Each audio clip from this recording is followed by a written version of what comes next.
You ready to address me? Good morning, Chair. Good morning, Mr. Malega. Good morning, everybody. Good morning, Mr. Mabuza. Yes. Chair, today we're going to begin with the first of witnesses from Eskom, or relating to Eskom. It is Mr. Jabu Mabuza, of course, representing the board of Eskom. He is legally represented. May I ask those who represent him to place their names on record? Yeah, thank you.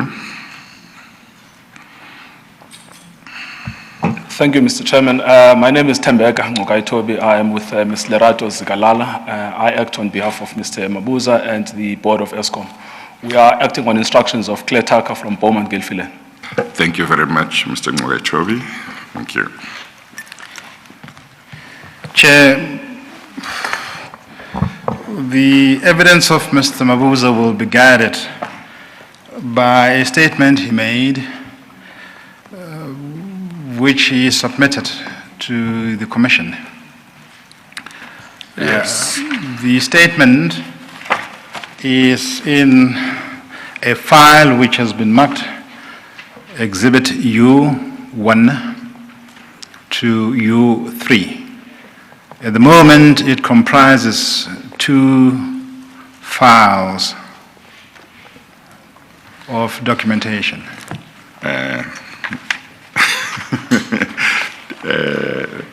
No, this one is marked Volume U, and then it says File 1. So I guess that's in substance the same thing. Yes, we can work with that description. Yeah. Can I, though, for the record, ask you to mark the statement of Mr. Mabuza as U1?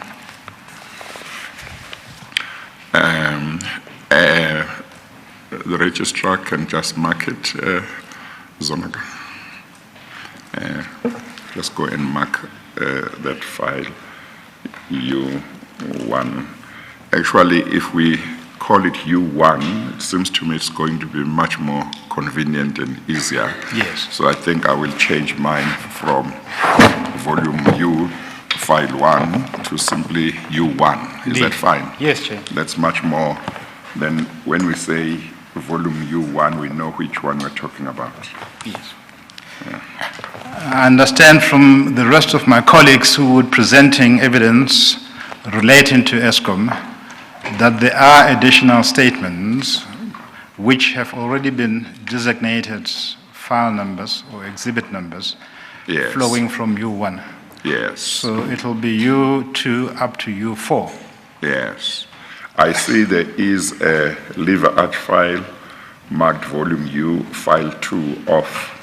This one that we have just marked U1 is marked Volume U, File 1 off, and there's space left, but we have now amended that to say U1. Yes. I assume that this other one marked Volume U, File 2 is the one that should be U2. We can ignore it for the moment. We can ignore it for now. Because it was given to you in advance so that you familiarize yourself with the different witnesses who would unfold after the evidence of Mr. Mabuza. Okay, no, that's fine. Chair, there are housekeeping matters that I'd like to deal with before we get to the actual evidence of Mr. Mabuza. Yes. The first relates to the notices that have been dished out to persons who are or might be implicated from the evidence, from the statement of Mr. Mabuza. Yes. We have prepared a separate bundle for your records. May I beg your permission to hand up a copy of the bundle of the notices? Yes, thank you.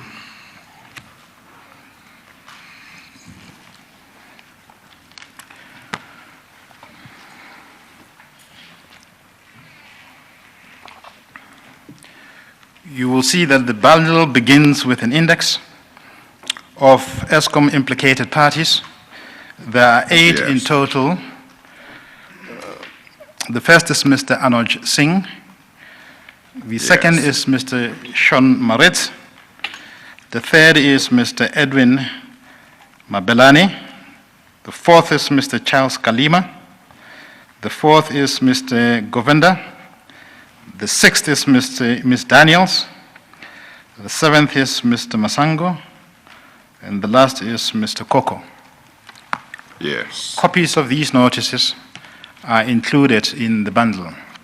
Yes. Nothing turns on them for the moment. Yes. I merely give you this bundle at this stage in the event those persons elect to exercise their right in terms of Rule 3.3, either to apply for the introduction and presentation of their own evidence or the cross-examination of Mr. Mabuza in due course.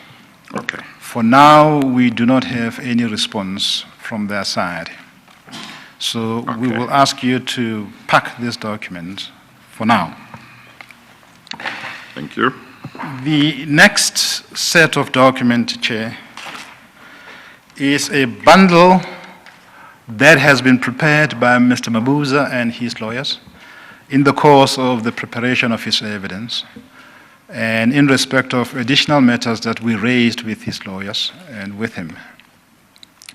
They have kindly prepared that bundle and have made it available to us. May I ask once again for your permission to present that bundle to you? Thank you. I have taken the liberty of marking it U5. Okay.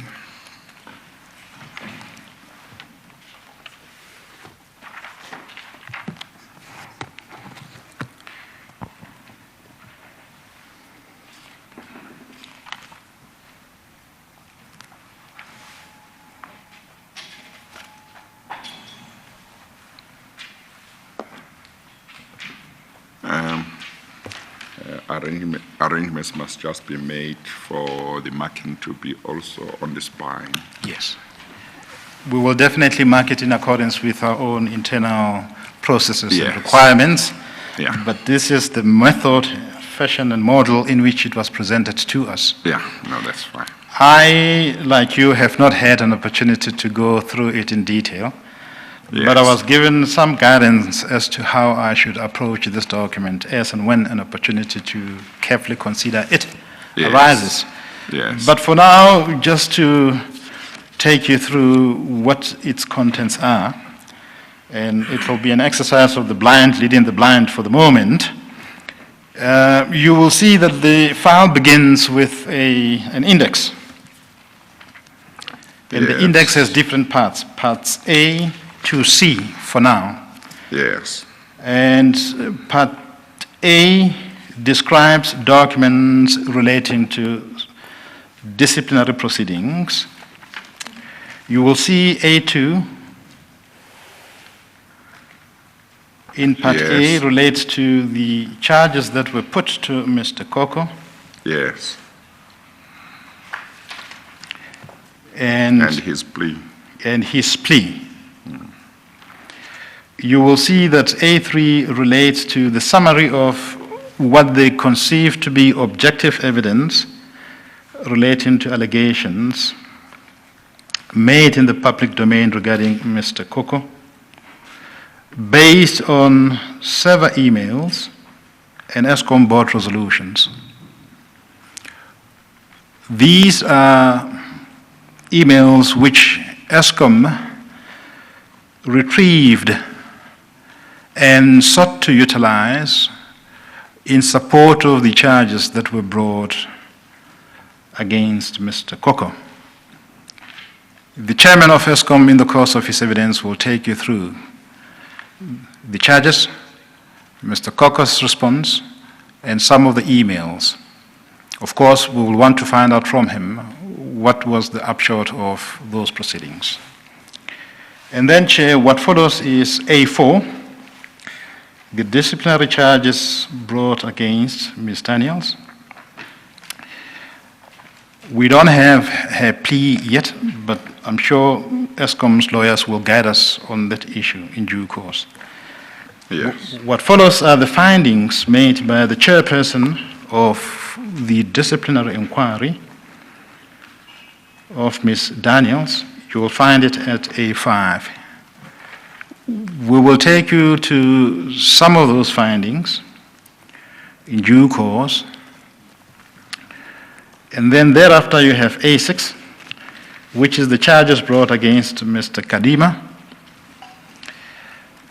And A7 is the charges brought against Mr. Marit. Again, the chairperson will take us through all of this in order to explain to us what is the status of the proceedings in that regard.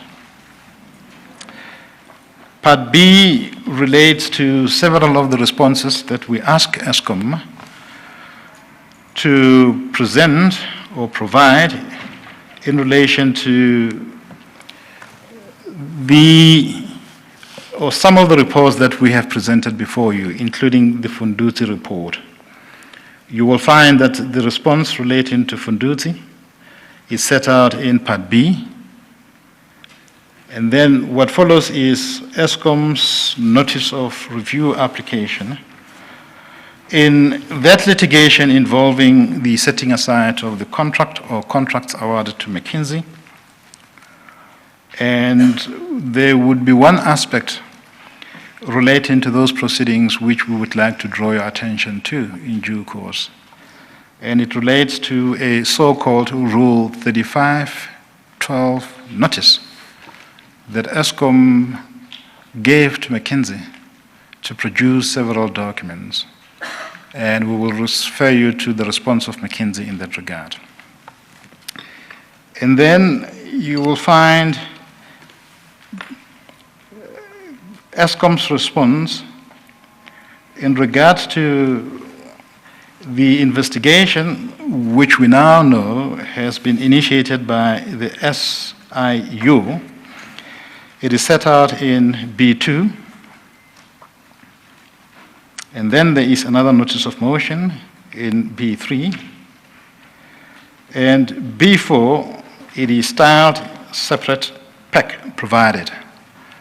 This is a pack of documentation, again, which the Eskom lawyers have produced for our consideration, relating to exchange of confidential information between some of its executives and third parties who, in our view, had no right to receive, consider, or distribute that information. It has now been given to me in a separate pack. I have not yet time to consider it, but I will again ask the administrative team of the Commission to make several copies, and we will make sure that a copy is placed before you so that in due course you would consider it. Okay. And lastly, it's a memorandum on the status of Eskom's contractual relationship, if any, with Tegeta and related group of companies. And the concern of the legal team was whether Eskom is still doing business with Tegeta and its related entities. We have been told that Tegeta is under business rescue, and the chairperson will canvass that issue again. We raised it with him, and we will raise it in the course of these proceedings in the light of the concerns that we have around its involvement in allegations relating to state capture in Eskom. And lastly, it will be the Eskom note. And then Part C relates to the director's declaration of interest in line with Eskom's conflict of interest policies and processes. This is one of the issues which we raised with Eskom in the light of the contents of Mr. Mabuza's statement. You would recall that at some point that statement deals with two of Eskom's erstwhile directors who were forced or elected to resign months into their employment, months into their appointment as directors. And in regard to at least one of them, there were allegations of conflict of interest. So the issue that we asked the chairperson of Eskom to address is how a board appointed on the premise of cleaning up would in turn have some of its members facing allegations of conflict of interest. I'm not suggesting any wrongdoing at this stage, but it becomes unaxiomatic that you are appointed to clean up and yet you face allegations of debt. So that is the bundle that the Eskom lawyers have usefully given to us, arising from several questions that we have asked them to address. Chair, that is the sum total of the documentation that we're going to use. May I mention that we have asked your registrar to bring with her, for your assistance, several reports that we have canvassed on Wednesday relating to previous inquiries, findings and reports on allegations of state capture.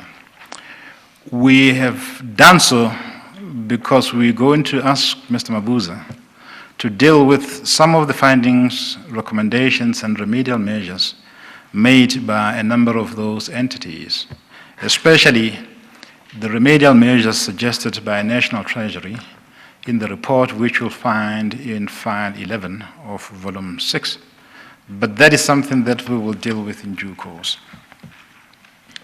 Chair, against the background of that data set. Yeah, I think volumes 1 to 6 are certainly here, and I think those are the volumes you had indicated would be necessary. Yes. Yes. So that Mr. Mabuza is not anxious, at the right time, at the right moment, we will present volumes 1 to 6 to him. Yeah. Yes. Thank you. Chair, we will then ask you to make sure that Mr. Mabuza takes the prescribed oath, unless there is any other preliminary matter that you would like to raise with us. No, that's fine. An oath or affirmation will be administered to Mr. Mabuza.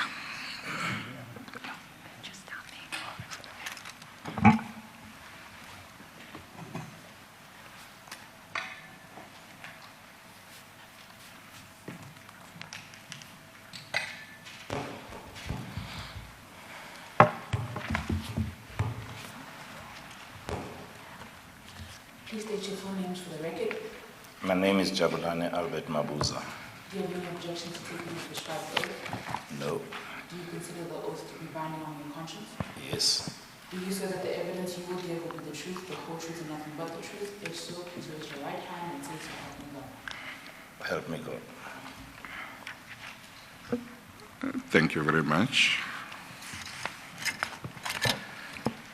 Yes, you may proceed, Mr. Maleka. Mr. Mabuza, good morning. Good morning, Council. I will be asking you questions, but your answers would be of interest to the chairperson. So I suggest that as you give answers, keep his line of sight and make sure that you speak with a tone and pace that will be useful for him to understand your evidence.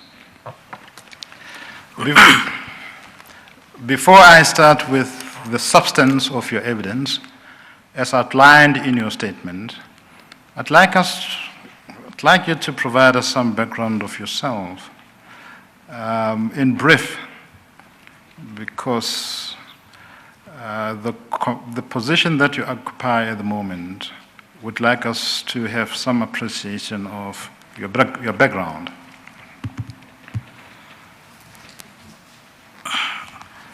I don't know how far I must go, but... Well, I'd like to provide the highlights of what you consider to be the achievements or failures in your life of importance to your office as the chairperson of a state-owned entity. It's a broad question. You have been given the clean canvas, and you can apply the broad strokes on it. Thank you. Honorable Chairman, I was born in a small town outside in Mpumalanga called Watervalpofen. Grew up in that part of the world. Went to matriculate Ohlange. Dropped out of law school in 1981 at Teflop.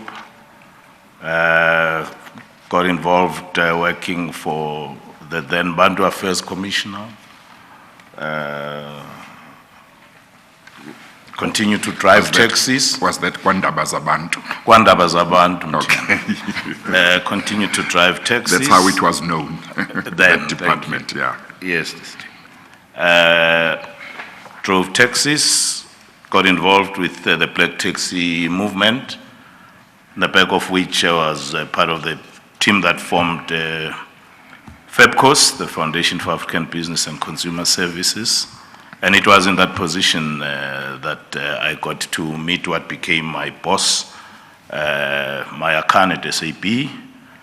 Joined the executive team of SAP in 93, 97 went to the hotel side of SAP and SAB is South African Breweries. South African Breweries, correct. Went on to involved in their hotel and gaming business as it was to be, and became the founding chief executive of Tsuhosan. It was in this role that I got involved in various business organizations. Some I have since relinquished. Some I continue to hold. I'm chairman of the Casino Association. More or less, I'm sorry to interrupt you, just questions of timeline. When did you become the chief executive officer of Tsuhosan? I became chief executive officer of Tsuhosan, it would be 95, 96.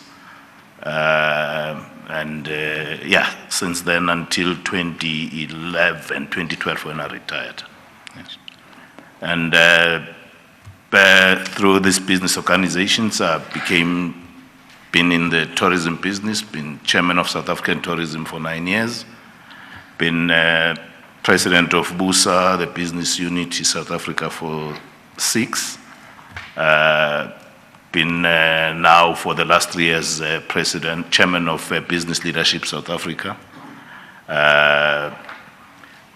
Served on various boards, I'm chairman of Telkom, which I've now announced to Yes. for the last 6 years. Can I be rude and stop you there? Because you now get into the offices you occupy or occupied of relevance to the Commission. You have just mentioned Telkom, and that you have been chairperson of that institution.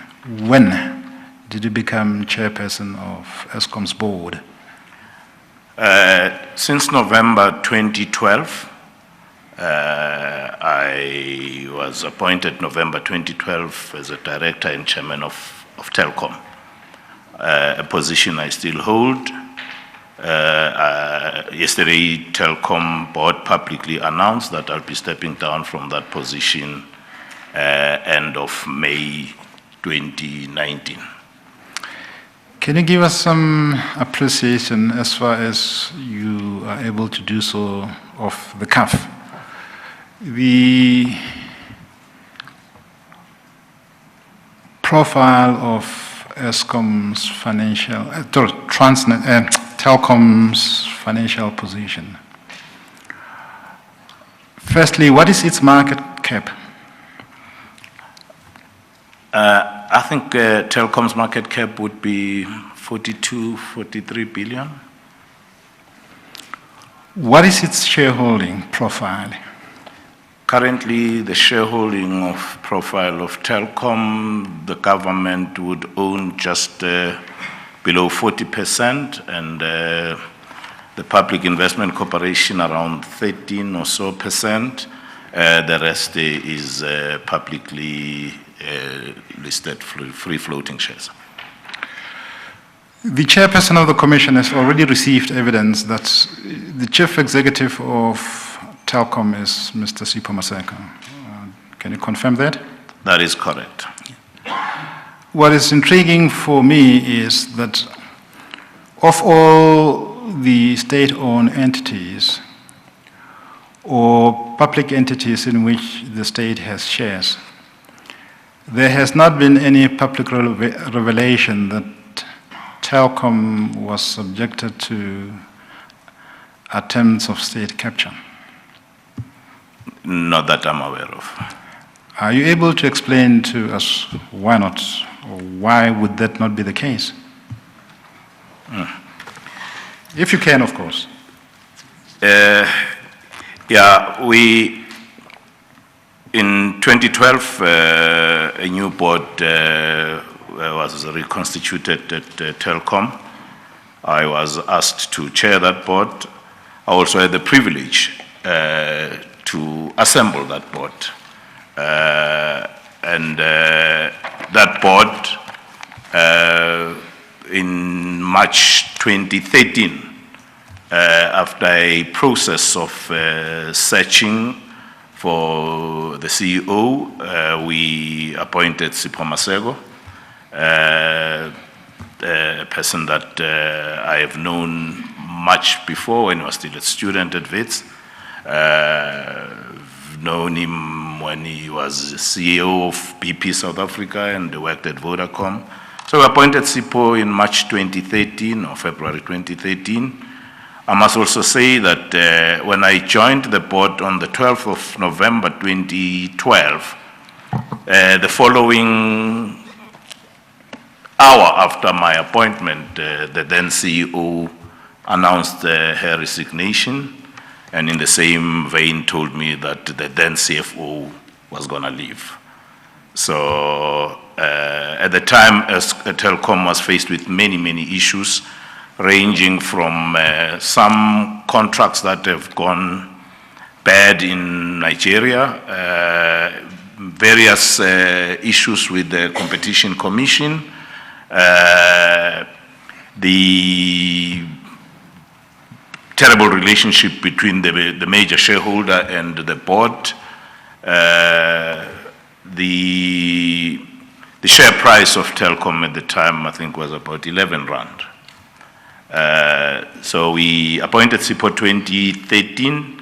Sipho went on, as it ought to be, to put his own executive team.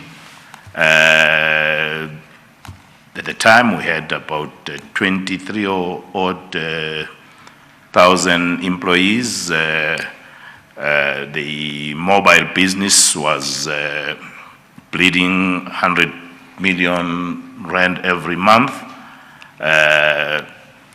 The company was financially not in a good state. The government had at various times even considered selling it. I think when we arrived, there was an offer from Korean Telecoms at the time to buy Telkom for 26 rand a share. Where we at now, Telkom's mobile business has turned around, has become the mainstay, continued to sustain our fixed line business. Telkom has continues to play in provision of the infrastructure, and indeed advancing itself into play into the ITC sector in its widest sense, with a staff complement of just under 10,000. Telkom's share price today would be maybe 63 rand. It's seen a high of about 85 rand. As I left the board meeting yesterday at Telkom, I left feeling that the world must judge, but I think we've done well. The company is in very good hands, is in a very good state. It's got a strong board, it's got a strong executive leadership, one that I'm sure will stand against any in the world.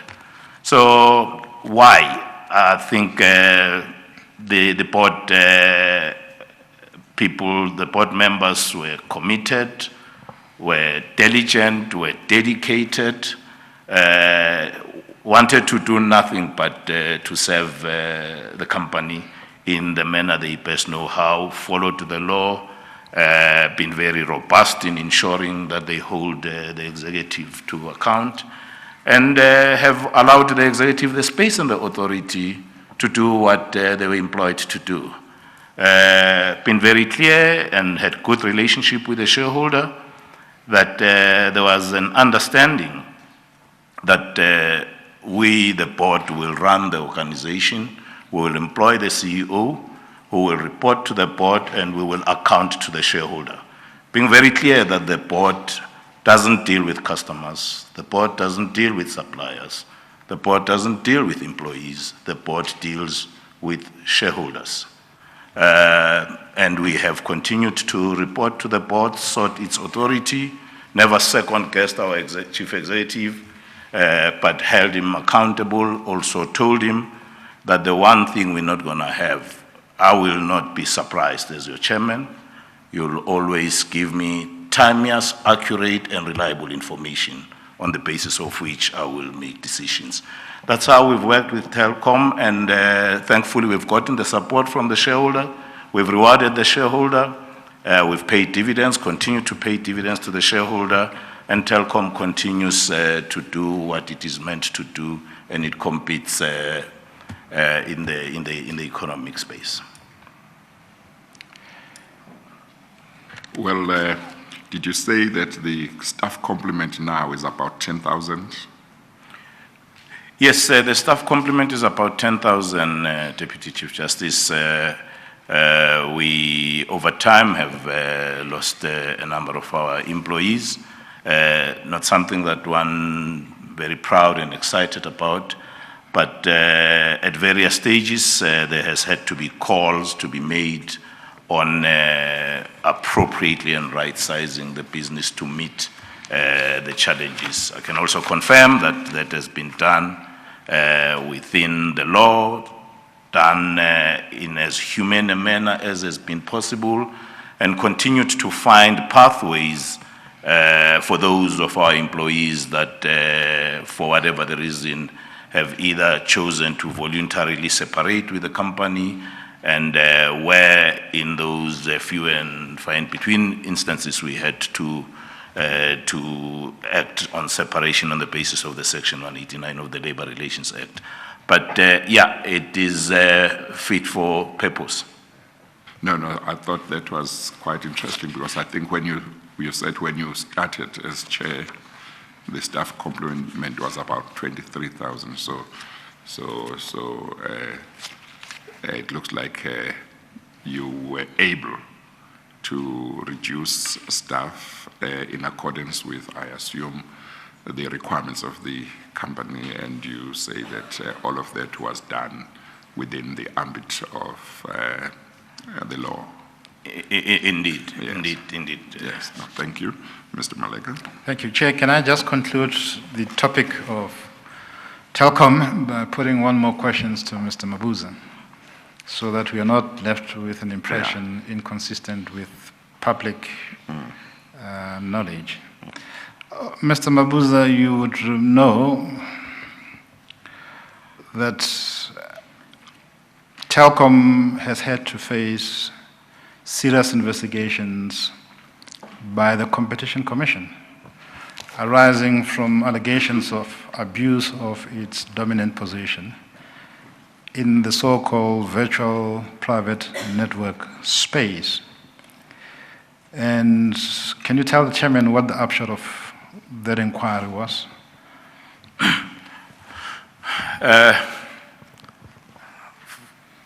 From memory, now you'll pardon me, Mr. Chairman. Yes. As Advocate Malika says, Telkom's dominant position at the time seemed to have manifested in how it has dealt with competitors. Telkom had its, as an example, Telkom would have had its own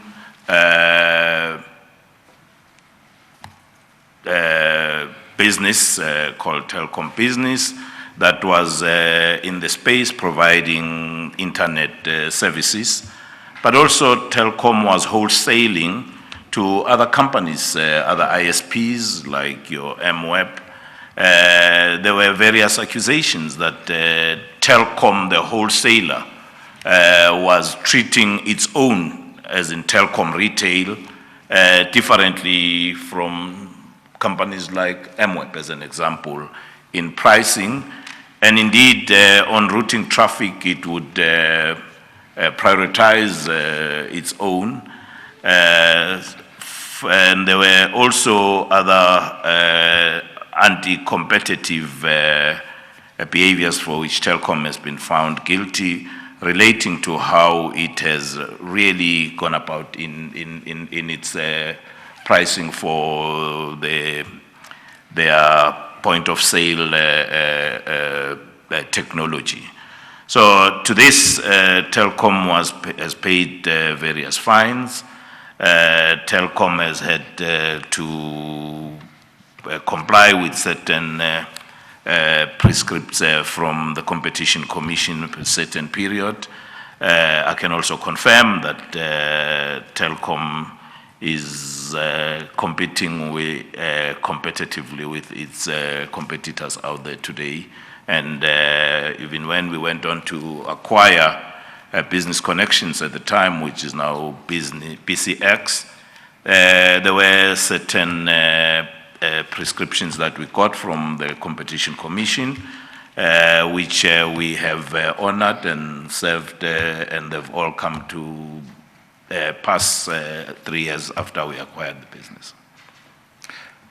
And to be blunt about it, Eskom was forced or compelled by the competition authorities to pay a cumulative fine in excess of R1 billion in relation to the VPN inquiry. Can you confirm that? I can confirm that. In relation to the BCX, do you know whether there was any finding against Telkom, and if so, what happened in relation to payment of fines? No, in as far as BCX is concerned, no. And maybe a reference point, Telkom would be about 100 years. I think up until 2010, it's about 8 years ago, Telkom as a company has never had to sell anything. Telkom sat and waited for people to place orders looking for yellow pages or telephone lines, and they would get it to you as and when they want. So over time, that culture has changed to an organization that knows that consumers and customers owes you nothing. They will vote on their rand on the basis of the service, the quality and the value they get. So Telkom has had to compete, has had to win, and to the question that speaks to why I would say there's been no incidences in relation to our acquisition of BCX of an anti-competitive nature. Yes. Chair, we have explored more than it's enough the Telkom Yes. question. I'd like to move Yeah. to Yes, please do so before Mr. Mabuza says, I thought I was here for Eskom, not Telkom. Mr. Mabuza, let's get to that question, unless there is any other aspect of your background you would like to deal with. Now, you indicate that you were appointed to the board of Eskom in January 2018, correct? That's correct. Can you just explain to the chairperson how you were appointed? It might not seem obvious, Chairman, but positions like this one never applies for. I was on my way to Davos in my capacity as chairman of Telkom, where I serve on various bodies of the World Economic Forum related to the ITC space. It was on the 19th of January, I think it was a Saturday or a Friday, I got a call, firstly from the DG of Finance to tell me I should expect a call from either the Deputy President or the Minister of Finance and or the Minister of Public Enterprises. Later that day, I got a call from the Minister of Public Enterprises, who was Minister Lynn Brown. She was out at a meeting, I think in Irene, as she said, and she then on the phone said, Mr. Mabuza, I said, Minister Brown. She said, oh, did you expect this call? I said, no, Lynn, I've had your number since you were MEC for Economic Affairs on the phone, so I could see it's you calling. So she then told me that she's come out of a meeting and that the Deputy President has asked her to convey that a decision has been taken to appoint me as chairman of the board. They will be sending me a list of other names of people that between then and the next 48 hours would have been complete, and congratulated me. I said, well, I'm not sure whether I should be congratulated, because, and they said, I hope you'll accept, because we've already announced this. So I said, well, Minister, yeah, delighted to accept. I was sitting on the sidelines as leader of business, shouting about the need to change the leadership at Eskom. I led a delegation of business to meet President Zuma to articulate this very sentiment, amongst others, that the entire board of Eskom should be fired and the executives should be gotten rid of. So it then became, it would have been incongruent of me to then say, I don't want to serve. So I then agreed. Later on that evening, I then got a call from the then Deputy President, who then said, congratulations. I said, yeah, Deputy President, I'll see you in Davos. He said, no, you're not going to Davos. You're coming home. I am going to Davos, because you are coming home. So I then, the following day I got to know that Pagamani Khatebe was appointed as CEO, as interim CEO. I immediately at that point, because I've been an executive chairman of a company called Sphere Holdings, which has been my investment company, a company that I have put all my pension money from Zuhosan, invested in that investment holding company. This company is invested in... Sorry to interrupt and to be rude. We'll get to Sphere, your involvement in it.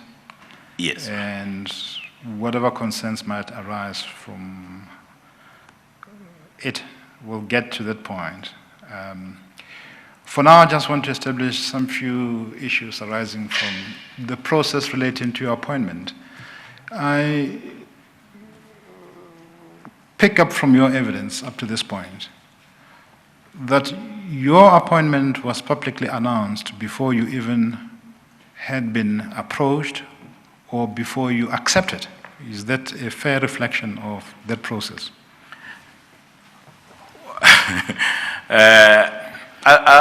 Well, maybe as I was being told, it was being announced. It's a bit difficult to appreciate all of that answer. Can I deal with it in terms of dates? When did you get the call from then Minister Brown? I got the call from Minister Brown on the 19th of January.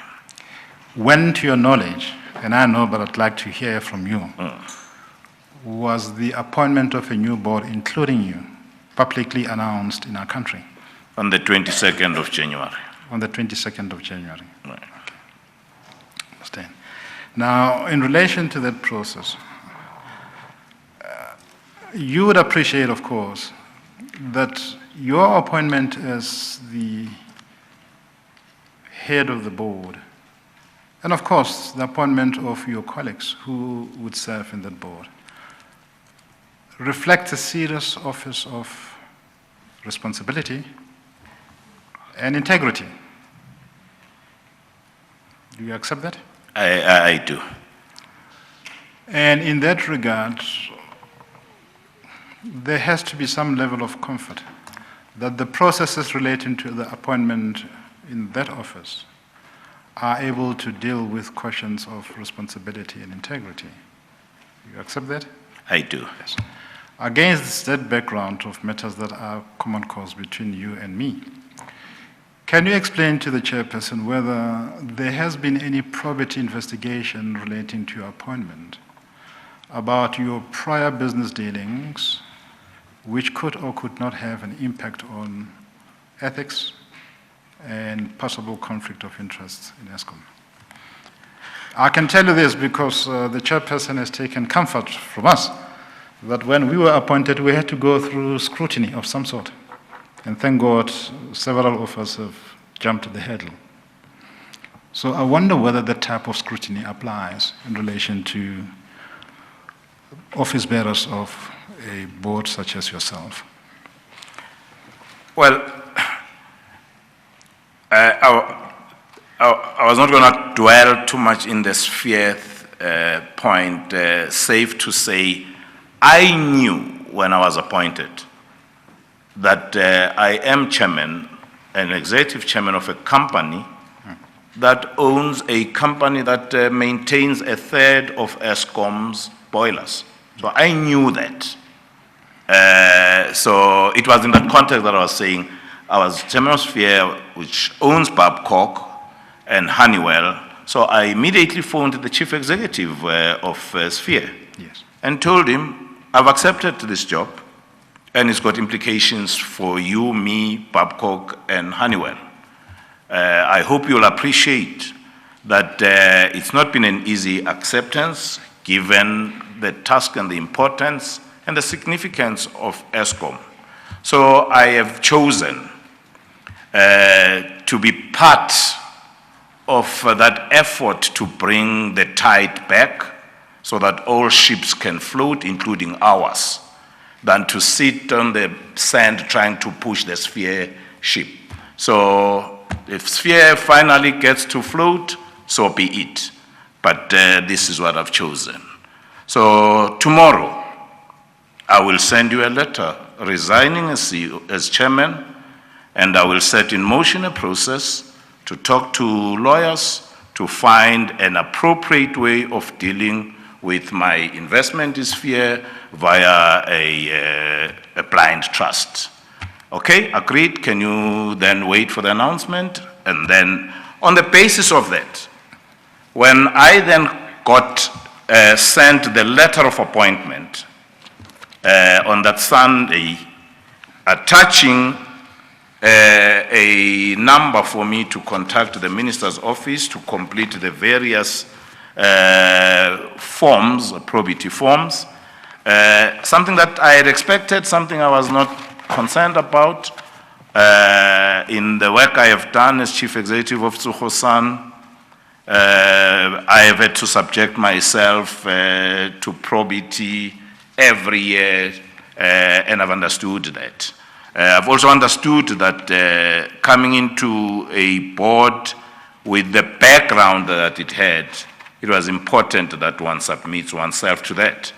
I would not have known whether the people that appointed me have in fact done that. So for my part, I was going to make sure that I declare to the extent I should, eliminate, manage, and avoid any conflict going forward. So when I finally got to that form, I completed the form, which asks me about where I am, what I'm doing, what other companies I'm involved in. Do I know anybody that's involved in something else that could be a customer or a provider to Eskom, which I have declared that I do have those relationships, and indeed the Sphere relationship in particular. And this is how I sought to address these. Now, there's been something that has been a bit, maybe not unusual, but something that I'm not accustomed to. That you get a letter that says you are appointed, you're one of 13 people. All of you are the team, you are the captain. I'm not used to that. I'm used to a situation that the shareholder or whoever appoints a board, and most of the time, at least that which I'm used to, the chairman becomes very much part of the decision and determination of the other members that come onto the board. But here it was a bit unusual. But it was also not in my place. I had to... Basically, the point you are making is that what you are used to is where the chairperson will have had an input Indeed. in who else become Indeed. members. Yeah, but you say here it happened differently. It had a different, Okay. and here it also was, I think 8 of the members were being appointed then, the other 4 were members that were coming from the previous board. Without casting any aspersions about these particular members, the chairman would appreciate that it also started to create a certain problematic dynamic in my own head that now when do you start to be the right or you end to be the wrong member of the past board? So it did create that problem. But be that as it may, I am not aware of any other probity that was done by other people on other people. I know of what was done to me, and I submitted myself to that, and the minister told me when I finally gave her my form, she indicated that, wow, this is the first time I have had a member of the board of Eskom disclosing and declaring this amount of their external involvement. The only time I have had to know of a conflict is when I sit in parliament, get asked by the opposition about a conflicted member of a board of a public enterprise I have led. So then that's all I know about that probity process. We will get to Advocate the Malik. issue of your colleague, whose probity was raised in Parliament.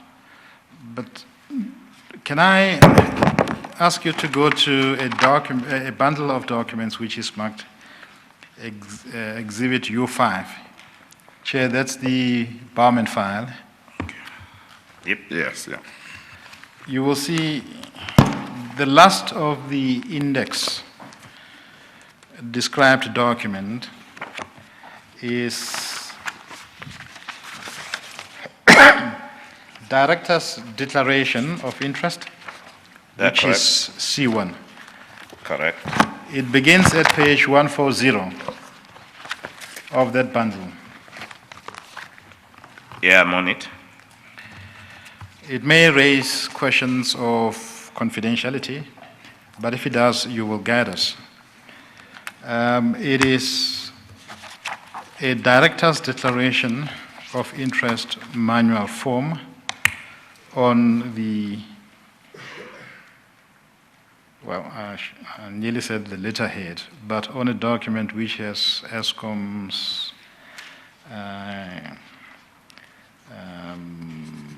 Emblem or logo. logo. Thank you, Chair. Do you know that document? Yes, I do. What is it? This is my Director's Declaration of Interest. And Advocate Malika, there is nothing here that is confidential.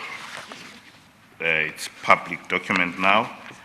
But if to the extent there is something that's confidential, one of the things I had to accept in taking this job at Eskom, as I've gotten to appreciate it more, was that I was going to gain very little out of this, but I was certain I was going to lose something.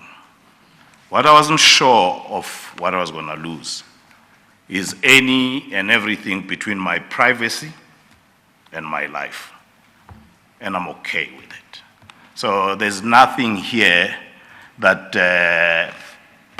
I no longer have any privacy having accepted chairmanship of Eskom, and I'm cool with it. Yes.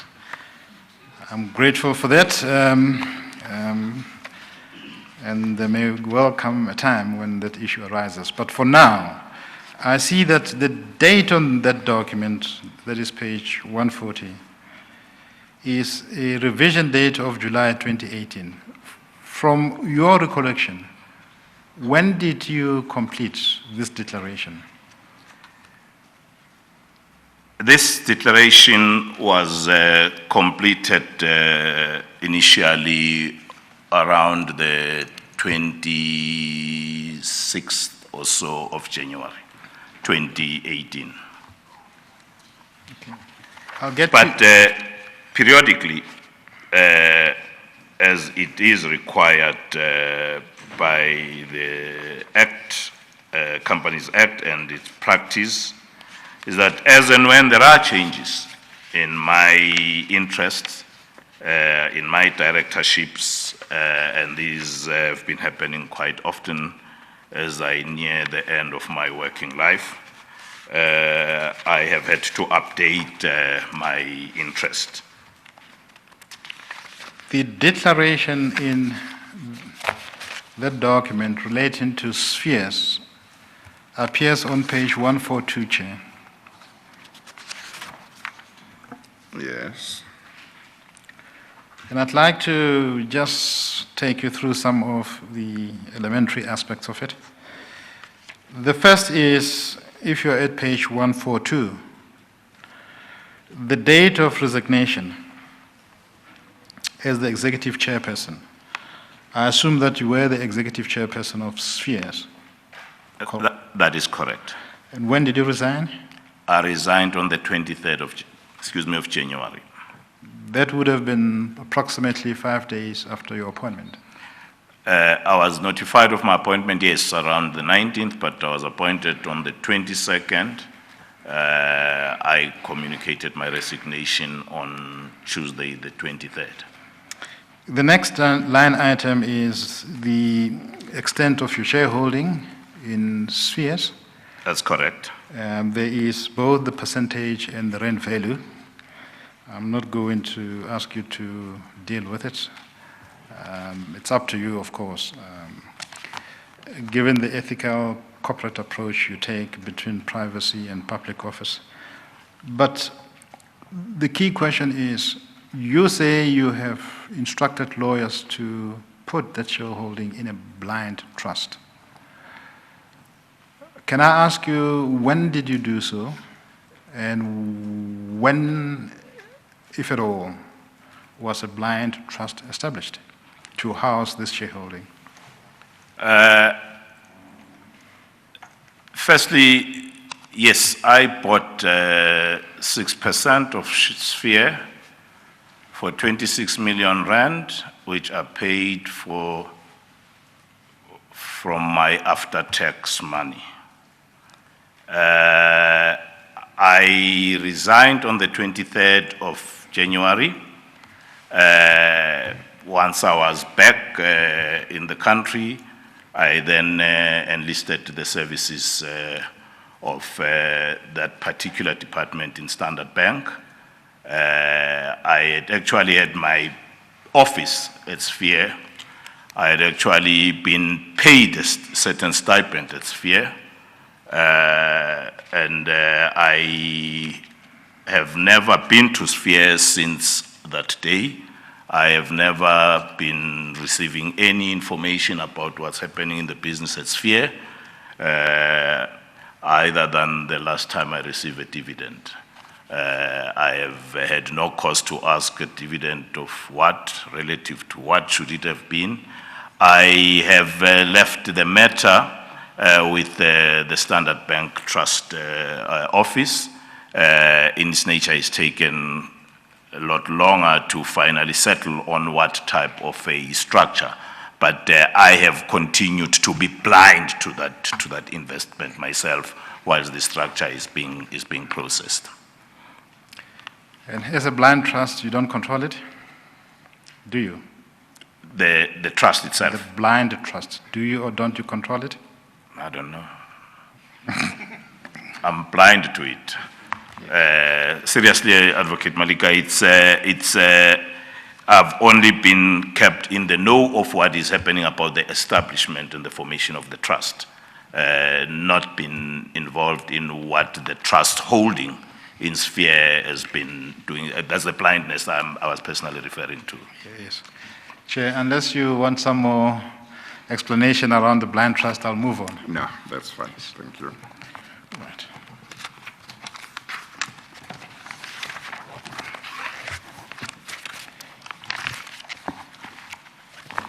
Mr. Mabuza, we have established some few facts around the process relating to your appointment and the way you have dealt with what could have manifested some conflicts of interest. I'd like now to move to your statement, and we will get to the background around how this statement got to be given to the Commission. But first of all, can I confirm that you have had an occasion to read this statement before you took the witness box this morning? Yes, I did. If you go to U1, which starts with your statement, you will see that at the top right-hand corner, there is a numbering which starts with JM, and thereafter follows the sequence of numbers beginning from 001. Do you see that? Yep. Please go to 42 of the document. JM 42. Yes. You will see that there's a signature. Can you confirm that that is the signature? Yes, that is a signature, and I confirm it is my signature. You will also see that there is the signature of someone who is a commissioner of oath. Do you see that? Yes, I see that is the commissioner of oath Yes. in front of whom I took this oath when I was signing the statement. Do you confirm that you are comfortable with the contents of this statement? Is there any aspect of it that you wish to change or clarify before we get to its contents? No, I am comfortable with the statement. I don't need to change or clarify anything. I would love to, for the sake of completion, Chairman, Yes. if we can go back to that, my declaration, for the Yes. sake of completion. Okay. On page 144 of that document. That is U5. That's correct.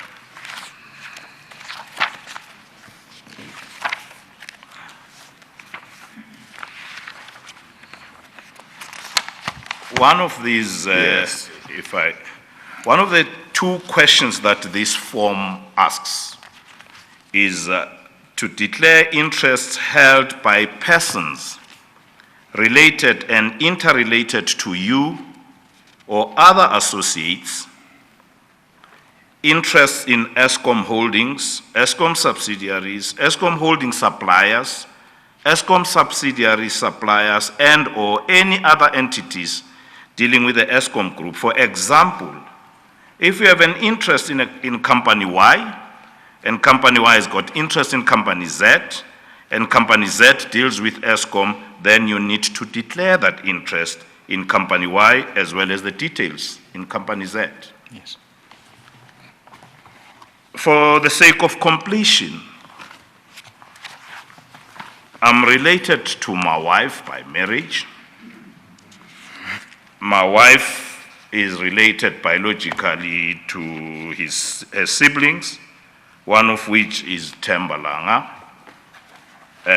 who's in mining, a young man that I was very much part of raising and sending to school.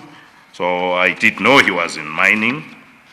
He's invested in Moelase, and prior to this, his family, the Langa family, and the Mabuza family sought to create a joint venture in mining. The Mabuza interest represented by my son, Lwazi. So it was important that I had disclosed this at the time. So I just thought for the sake of completion, Yes. as a matter of fact, I don't sit in meetings at Eskom that deals with coal for this very point. Yes. Thank you. Thank you.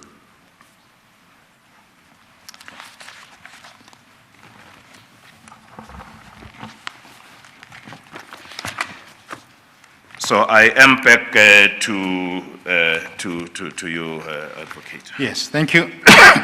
Chair, it's important to give you an interesting background on how this statement was obtained. Yes. Because Mr. Mabuza talks to that issue. Yes. And it's vital for you to appreciate how the legal team obtained this statement. Mr. Mabuza, I'm at JAM 001 in paragraph 2. Are you there? Yes, I am. And there you say, in providing a response to the Commission, Eskom has placed its personnel and resources fully at the disposal of the Commission. In this regard, the Commission has interviewed various personnel from Eskom and has received statements from those personnel. You are aware that before Eskom placed its resources and personnel at the disposal of the Commission, there were a set of questions that the Commission posed to Eskom and invited them to deal with them. Correct. Can I ask you to go to Annex A of your statement, which begins at page 47?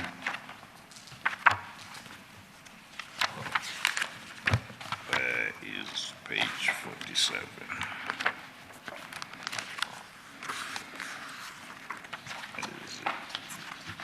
Is it this one? No, it's on the same file. That's my norm using that one. Annex A, page 47. No, these are the various. Yes. Are you looking at U1? You one. Thank you. Thank you. Yeah, got it. Please go to page 47.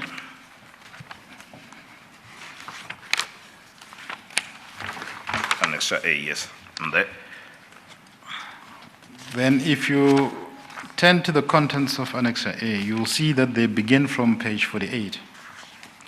that's correct. What is that document? This document is on A is Tegeta contracts and acquisition of Optimum coal mines by Tegeta. B is TNA, which is for the new age media, and then this particular page is on Tegeta contracts and acquisition of OCM by Tegeta. You will see that the document is divided into various columns. The first one is area. We'll get to that. And the second column relates to issues to consider in the Eskom submission. Do you see that? On page 48. On page 48, yes. And then the last column is possible Eskom witnesses. Do you see that? Correct. Yes. Now you'll see that the first area that the Commission was concerned with related to an understanding of who Tegeta is. Do you see that? I can see that. And then you are given a list of specific questions which Eskom was invited to deal with. And the response of Eskom is that a witness who would deal with those things is Mr. Den Mashego. That is correct. Yes. Chair, I can confirm that we do have a statement from Mr. Mashego who would deal with that question. Thank you. And the same scheme goes on in page 49. Are you there? Yeah, correct. Can you confirm that Eskom did indicate who will deal with the question of the initial appointment of Blackfontein? Yes, Dan Mashiko and Kiran Maharaj. Yes. And then we go on in relation to penalties, which you'll find on page 50. You will see that the Commission raised specific questions from 5.1 to 5.9. You'll get it over the page. But Eskom did suggest witnesses who would deal with those questions. Do you see that? Yes, And they're given, and again, check, I can confirm that we do have statements from those witnesses. Thank you. And so it goes on. And on page 53, you will see that there is number 10, which deals with the 1.6 billion prepayment or guarantee. You see that? yes, Again, sub-questions are raised and a witness is offered. yes, Snehal Nagar. Naga, and then so it goes on page 11, page 54, paragraph 11, Mr. Andre Pile. Yes, Mr. Andre Yeah. Piri, who's the head of Treasury Yeah. at Eskom. All of those witnesses have given statements, and Chair, they will testify in regard to those topics. And this is the background on how your submission in terms of this statement got to be made, correct? Correct. Yes. Now,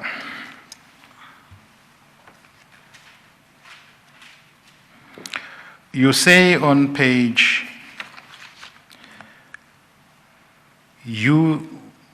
U1, 2, that is paragraph 2 on page 2 of Exhibit U1. In addition, Eskom is providing a flash disk with information to the Commission that is relevant to matters specifically addressed in this submission and is listed as Annexure C. Do you see that? Yes, correct. Chair, for your guidance, Annexure C is at pages 62 to page 66. Okay.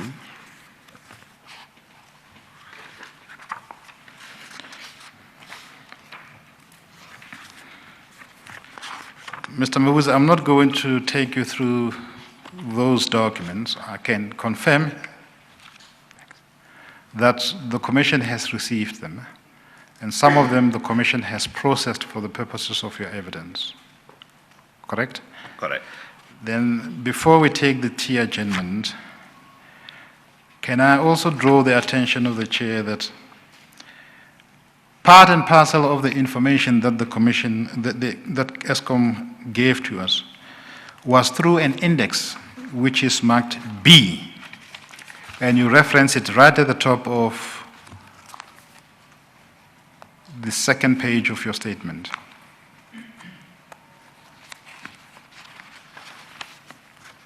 Correct. And then Exhibit B, Chair, you'll find it at page 58. And it's a document which I'd like to take you to because it raises several questions of importance that are not dealt with in your statement.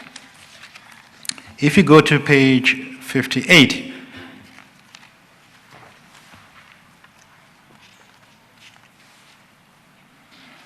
you will see, Chair, that there is Exhibit B,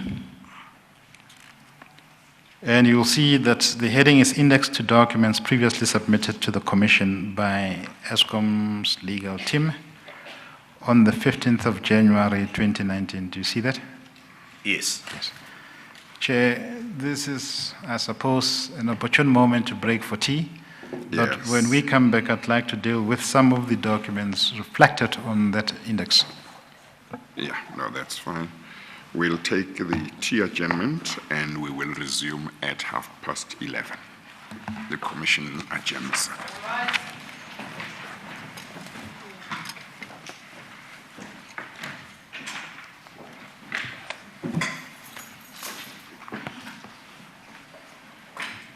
I'm sure I can wear my head when I go out now.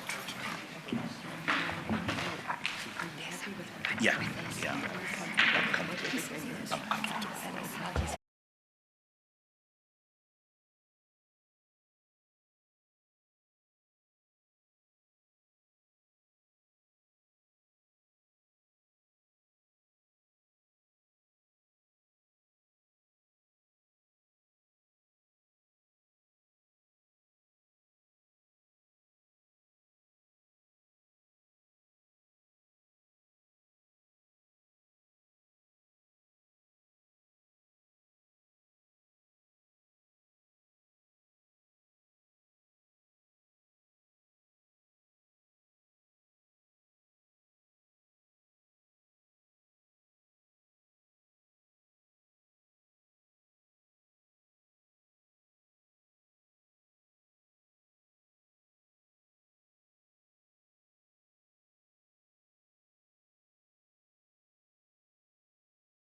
If he wants to refer to them, he can.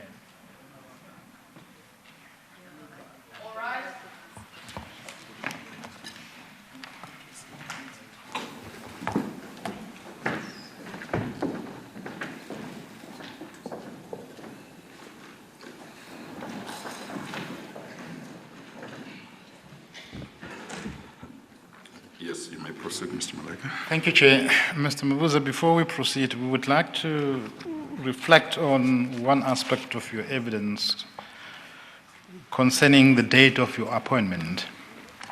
Our investigators have conducted a bit of research based on open source information regarding the date of your appointment.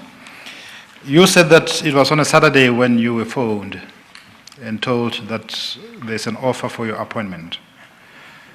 And you seem to indicate that... Well, he said he was told he was appointed, if I recall correctly. Yes. He didn't say he was offered. Yes. Thank you, Chair. You would recall that it was on a Saturday.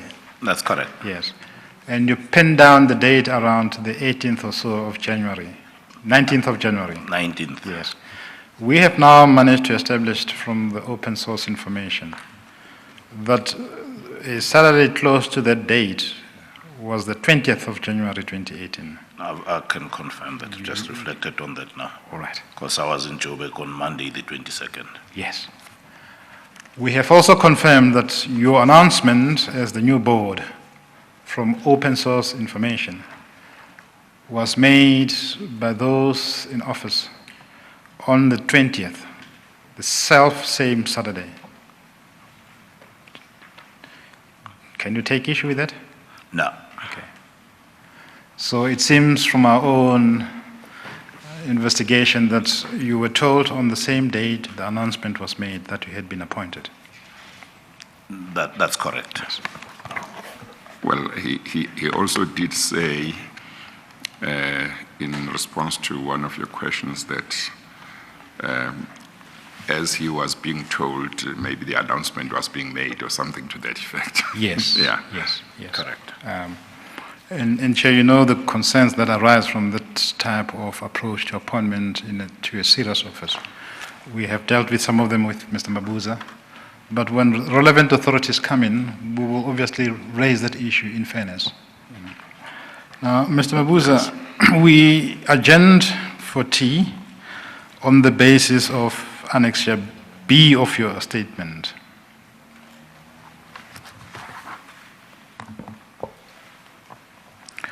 It is, as I indicated, at page 58 of U1. Correct. And you list the documents that were made available to the Commission via the in-house legal team of Eskom as at January 15, 2019. Correct. If you go to item 1.2, you will see that one of the documents given to the Commission's legal team is the National Treasury Report on the verification of compliance with the SCM legal framework, appointment of Tegeta Exploration and Resources Pty Limited, as per the attached index. Do you see that? Yes, I do. The contents of this report up to a point were dealt with and presented to the chairperson on Wednesday. I suppose you would not know about that. Chair, the report is in file 6 of... Volume 6 or file 6? Volume 6. Okay. And we would ask you to open it.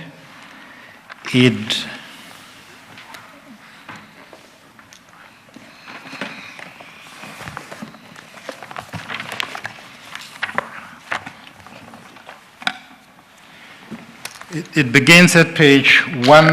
Let's make sure Mr. Mabuza has a copy. It's supposed to be fuller than... Thank you. Got it. Okay.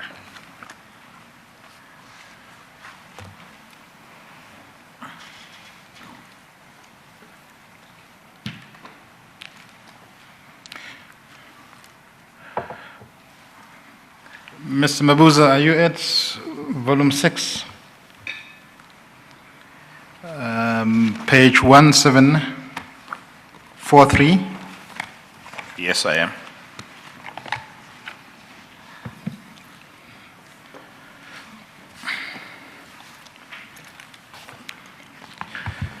I'm going to ask you some few questions concerning this report, because by all accounts, this was a report prepared by National Treasury, arising from some of its concerns that it had with regard to allocation of coal contracts to, amongst others, Tegeta.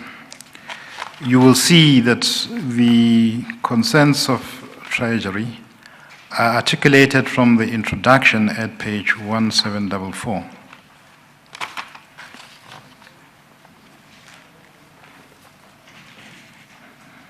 Correct. Paragraph 1.1 says, this report contains the findings of National Treasury's review of the processes followed leading to the appointment of Tegeta and Resources Pty Limited. Tegeta was appointed to supply coal from Bloemfontein and Bloemfontein extension to Majuba Power Station. You're familiar with the power station, correct? Yep. All right.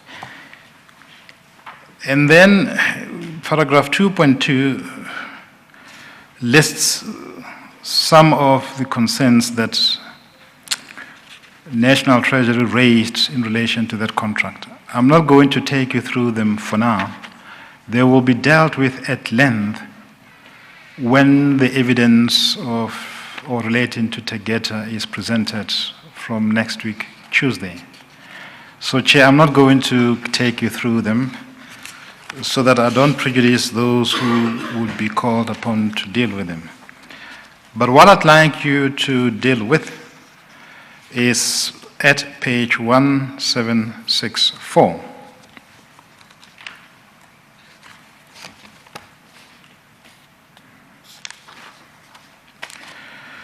And let me give you the context of why we would like you in your oral evidence to deal with this. You would recall that the theme that we raised with Eskom and your board was to give to the chairperson an appreciation of what you found when you got in Eskom, insofar as allegations of state capture are concerned. What did you do with what you found regarding those allegations?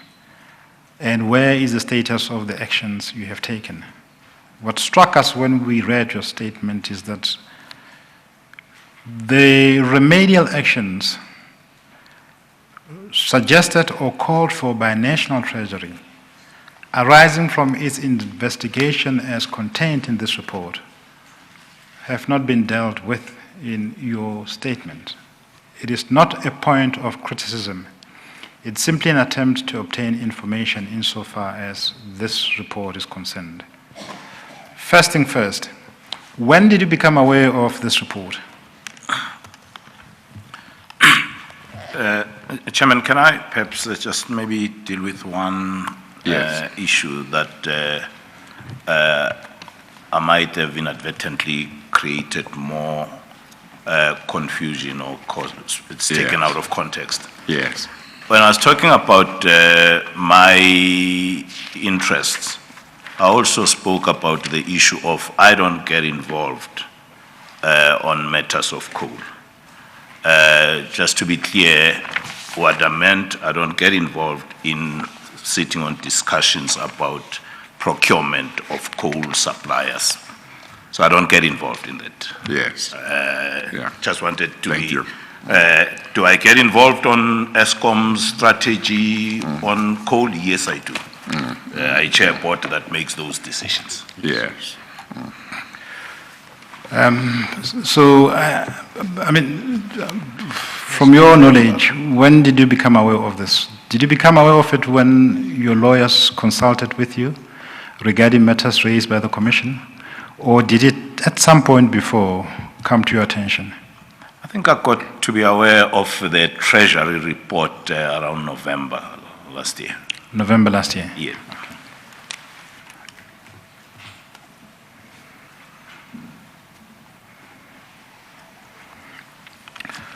And was this report, as far as you're concerned, brought to the attention of your board members in the light of the fact that you became aware of it in November 2018? Yeah, there have been various, for instance, one of the things we had to deal with when we arrived was some of the disciplinary hearing processes that had not yet been completed. In fact, publicly, our mandate was to go and complete those disciplinary proceedings. Some of those disciplinary proceedings were relating to how these matters of Tegeta and Optimum Coal were entered into, to the issue of supply of coal for the Hendrina power station, building up to the time when the company was put under business rescue. So there were discussions at various points about issues around Tegeta, either from the point of getting or not getting coal, or in pursuit to conclude the disciplinary hearings that relate to some of the 8 members of the executive of Eskom as we found them. Yes. One of the remedial measures, I'm not sure that Mr. Mabuza understood your question. I understood his question, Mr. Mabuza, to be, are you aware as to when the board, your board, became aware of the remedial actions suggested by National Treasury in the reports? You might be aware, you might not be aware as to when they became aware. I would think the board would have been aware in the crafting of our response to the commissions, because my statement to the commission is the statement on behalf of the board that every member of the board have seen and have signed on. Yeah.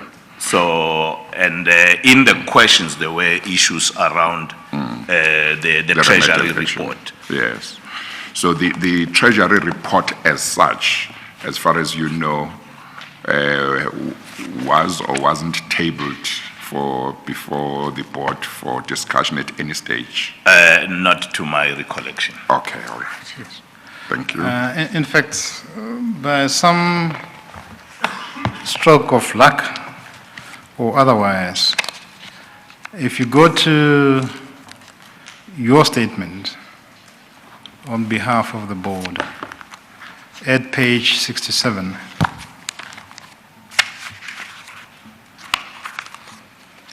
Page 67 yes, of my statement. yes.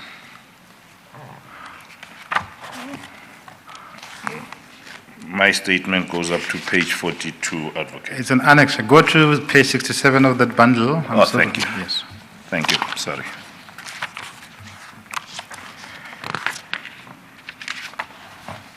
Yeah, You will see that what was disclosed as part and parcel of your statement is the first page of that report.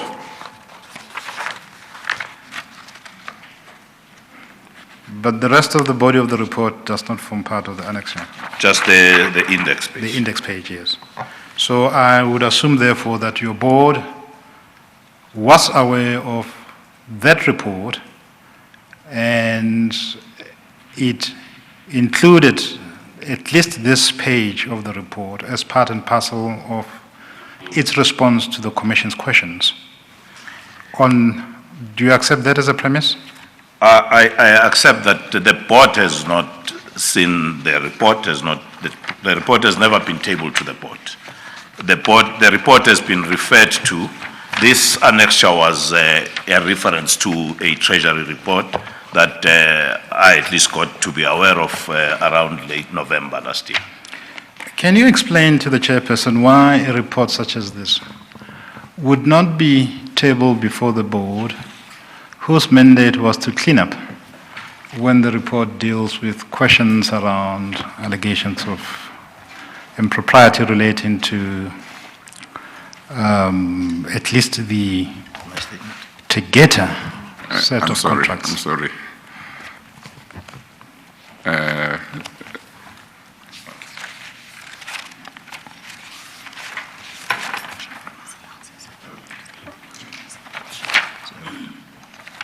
I think if there is going to be anybody who goes to the witness while the witness is giving evidence, the evidence leader must indicate, otherwise it might not look good. The witness is giving evidence on the basis of what he knows and what is before him, and where he needs assistance, it must be something that is transparent. Yes. Yeah. Chair, thank you very much. We'll ask the lawyers of Eskom to mark out a points person who will be able to do that. I'm sure it's innocuous, but we just need to make sure that things are done the right way. Mr. Mabuza, I mean, on the premise that the board has not looked at this report, and despite the questions the Commission raised, the board had not yet looked at the report. All I'm trying to ascertain from you is there any explanation why the board would not have done so? There may be a good explanation or not. All I want is an explanation. The board became aware of this report, as I indicated, at the time of having problems of supply from Tegeta. For the Hendrina power station. This report and this process, something that must have started much earlier, maybe 2 or 3 years before we got to office. So by the time we got involved, there was an issue of Tegeta companies not supplying the quantity and the quality as per the coal supply contract that they had with Eskom.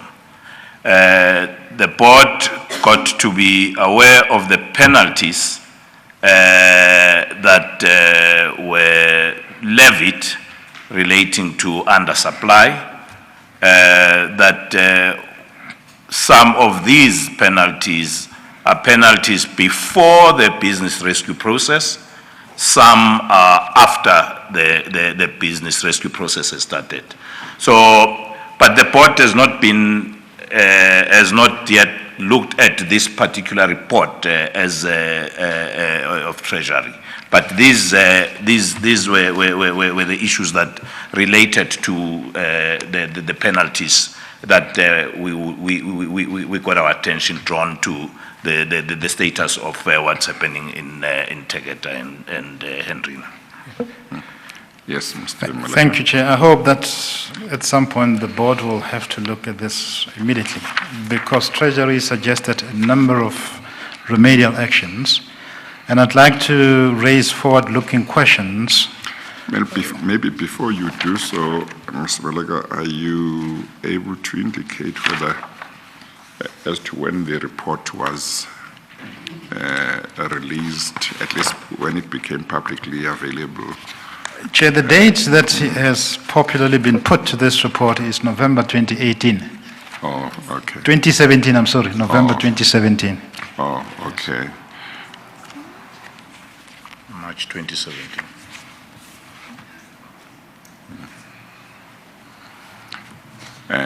So is it November 2017, March 2017? I Yes, know you are relying on other people Chair, as well. you can see that Ms. Hoffmeyer emphatically confirms. Yeah. She will deal with it in Yes. detail. Yeah. What I'm raising is a governance issue relating to a matter relating to the cleanup exercise, which ought to have been on the radar screen of the board, and which we now know the board had not looked at. But that's not the end of my concerns. Yes, no, I accept that. The question of when Eskom received the report or when the report may have become publicly available may be relevant to the question of why the board has not discussed the report. So that's why I was Yes. wanting to establish how old the report is. Yes. Yeah, okay, thank you. Chair, thank you very much, and we will look with more detail on that question. But the evidence you have now is from Mr. Mabuza. Of course, it may change in due course, especially when Eskom CEO, assuming he's called upon to deal with a number of questions, deal with it. But from the side of the board, you have uncontested and unquestioned evidence. Can I proceed on that premise? Yes, you may proceed. And Mr. Mabuza, I'm going to ask you forward-looking questions in order to make sure that questions that are raised by Treasury in relating to your board are not left hanging. I had asked you to look at page 1764, paragraph 13.2. Let's read it together. The accounting authority, and I take it that you accept the board of Eskom is the accounting authority, Correct. investigates whether Eskom acted negligently by not enforcing key conditions of the coal supply, particularly the conditions precedent of the agreement. You can accept the agreement concerned relates to the Tegeta agreement. Okay. That's one of the remedial measures by Treasury. All right. In the light of your evidence, is your board willing, would it be committed to exploring that part of the remedial measure? Correct, we will. But I think it's also worth mentioning that once we have settled the date on this report, Yes. I would argue that there's a new board since this report was served on a board that was in office at the time. Yes. So I think it's important that we talk on behalf of the board. I've deliberately chose not to say of the new board. Yes. There's a board that was in office. It is that board that would have received this report to the extent it predates our time in office. And to the extent nothing has been done about it, is that previous board did nothing, this current board still has not done anything about it. Yes. Yes. But I must be fair to you, I don't accept that what was done by the previous board is something which your board ought not to deal with. Because a board simply occupies office of a seamless, continuing institution. The responsibility to do something about this report squarely lies with your board. I accept it. Yes, yes. Yes, I accept it. I think the earlier part of the statement you made may have given the impression, which is the basis of Mr.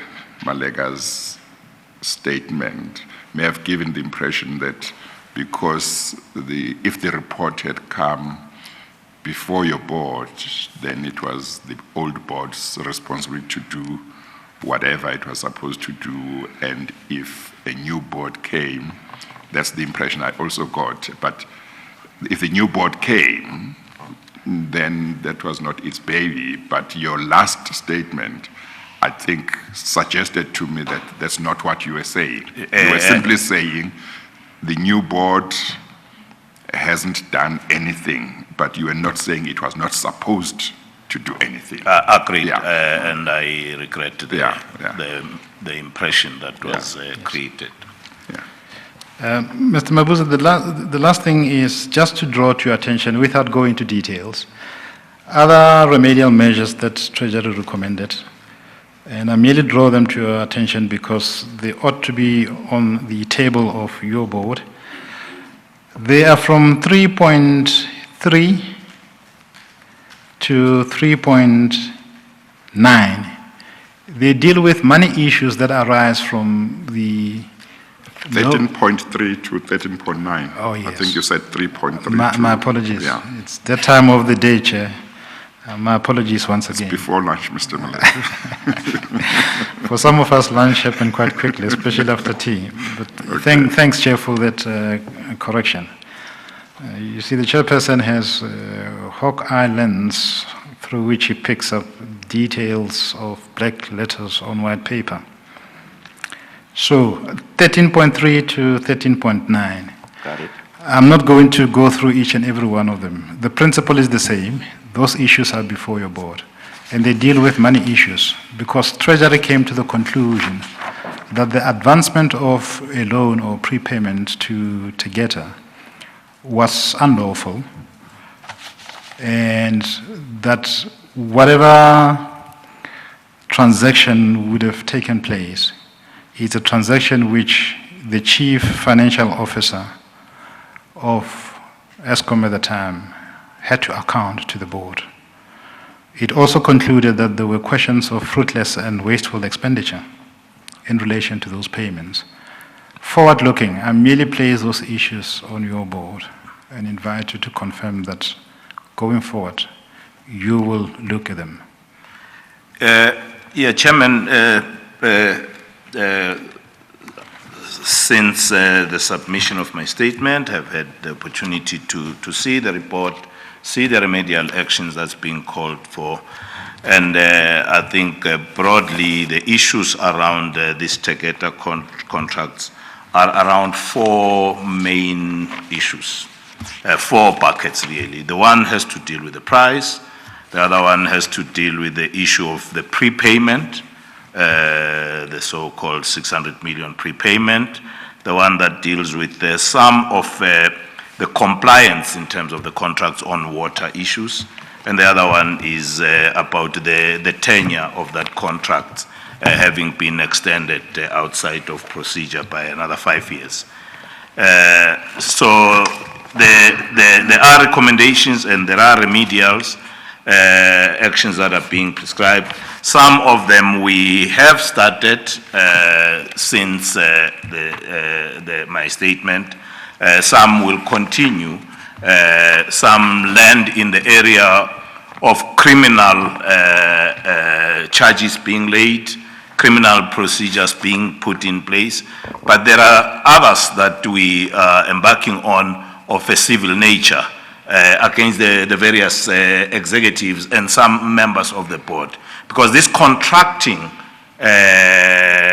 on this particular issue does involve people in political office, does involve people on the board, does involve support staff of the board, does involve executives at different positions of Eskom, from chief executives to chief financial officers, and those executives reporting to them. Some of the executives involved in the procurement of coal. So we have, to the extent we have exhausted our own internal disciplinary processes, we have laid criminal charges. We've handed over to both the Hawks and the SIU. We have gone on now to try to pursue. We'll start pursuing those civil claims. Yes. So the report might not have been tabled before the board as yet, but you have become aware of the report after you submitted your statement, and I understand what you are saying to be this, namely, one, there are actions that the board has already been taken, and some of them might coincide with what is suggested or recommended in the remedial action of this report. Is that correct? That's correct. Yes, but I assume the report would still be tabled before the board and deliberated upon in due course. I would imagine you would be seeking to ensure that or not? Mr. Chairman, the report, if we can just stick to that way, the report as in yes, the document. The actual report, yeah. That would be submitted, would be Yes, sent to the board. Yes. This won't be the first time we Yes. deal with elements of what is in that report. Okay. The Machela Koko matter, as an example, his disciplinary proceedings. Yes. Amongst the charges that he was served with, deals with these, amongst others, these issues of this very contract. Yes. And it's now a matter of course that he had since resigned, barely hours before we had the hearing. And there are processes then that flows from there. So most of these disciplinary hearings somewhere, somehow are relating to the contents of this report. So I just wanted to say the report as a document to formally say report, so annexure this is served to the board. That will happen, but the elements of it, we've been dealing with it. And dealing with it not as a result of the report, but on your own in the light of the issues that you thought needed to be dealt with. And it happens to coincide with those the remedial actions, amongst others that are called for by the report. Yeah, okay. Mr. Mabuza, just to be fair to you and make sure that your evidence on this score is coherent and complete, you did reflect on some of these questions before you came to testify, because I see that the bundle you gave us this morning deals with your response to it. If I may guide you where you will find it, and I confess I have not read this bundle fully, but when I look... Is that U5? B is U5. U5, yes.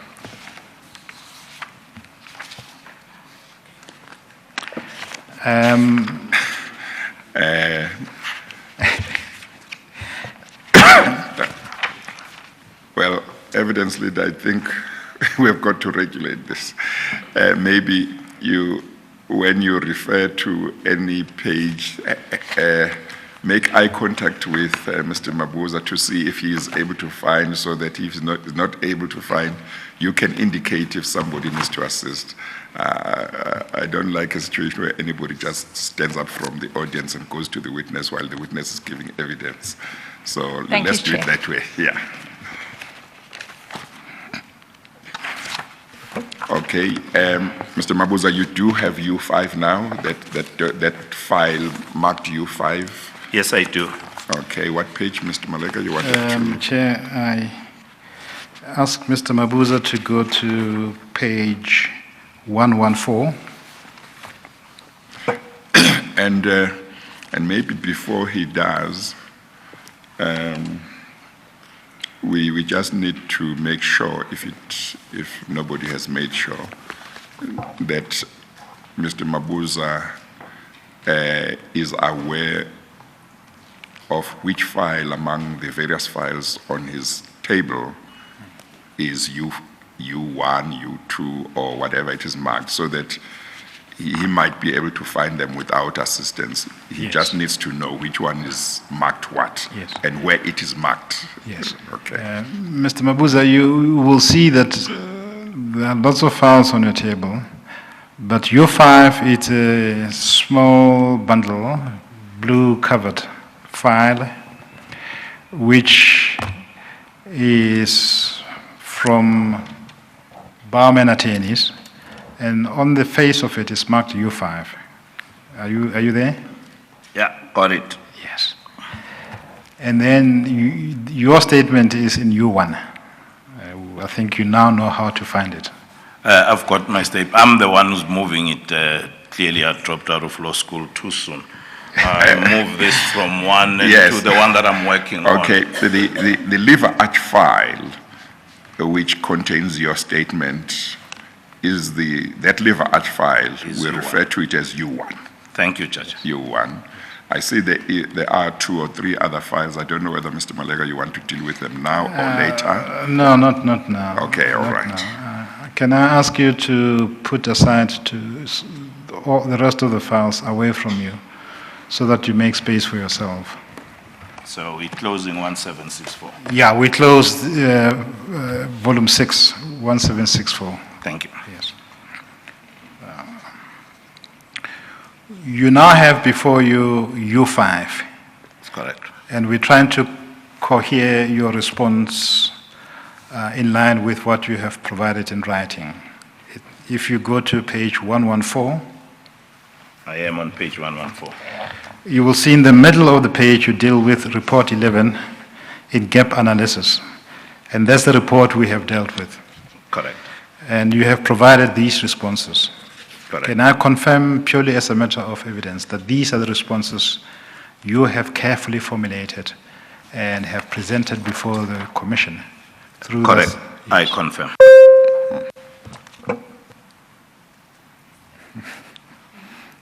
It's not you, Mr. Malega, and it's not Mr. Mabuza.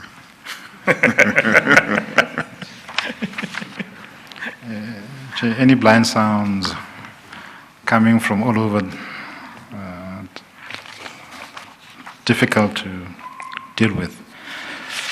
I'm not going to take you through each and every one of them unless you prefer to do so. I'm merely going to confirm with you that you stand by those responses as an accurate reflection of your answer to the Commission's request. Yeah, can- correct. I confirm. And there's no any aspect of the response that you'd wish to highlight for now. I raise this issue with you because I have not had enough time to carefully consider those responses. Yeah, I think in broad terms, Chairman, these responses do by and large address the bulk of the 4 buckets I referred to of what was being raised. It may go into rather more details on breaking down the 5.5 billion amount of penalties as to what is it that was pre, what is it that was post. At the end, it might go further to break down on the issues, for instance, where the accounting authority recognizes payments made to Tegeta and Braakfontein have been extended as irregular. We do explain how that amount of 30.4 billion, 27 million, 22 and 30 million has been brought. So other than that, suffice to say, these have been dealt with, as I indicated, either in our disciplinary processes, or they are being pursued in a criminal level, or they will be followed on civil claims. Thank you, Mr. Mabuza. So if you go back to the file containing your statement, U1, Correct? and you go to page 59,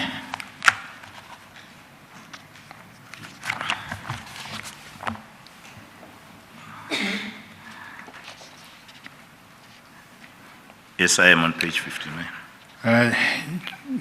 you will find, Chair, you at page 59 of Exhibit U1. Not yet. You see some of the annexures. You see most, it seems, of the pages are paginated on the right-hand corner, Yes. but on some annexures, the pagination is on the left-hand corner, which is a little obscure. Yes. But I am there now. Yeah, I think it's a question of the profile of the document. Some of them are presented in landscape format, in which Yes. event you're going to find the pagination Yes. elsewhere than on the right-hand corner. Yeah, no, it's okay. Yes. Again, Chair, we're trying to do a gap analysis to reports, what has emerged and how we think the Commission should close the gap.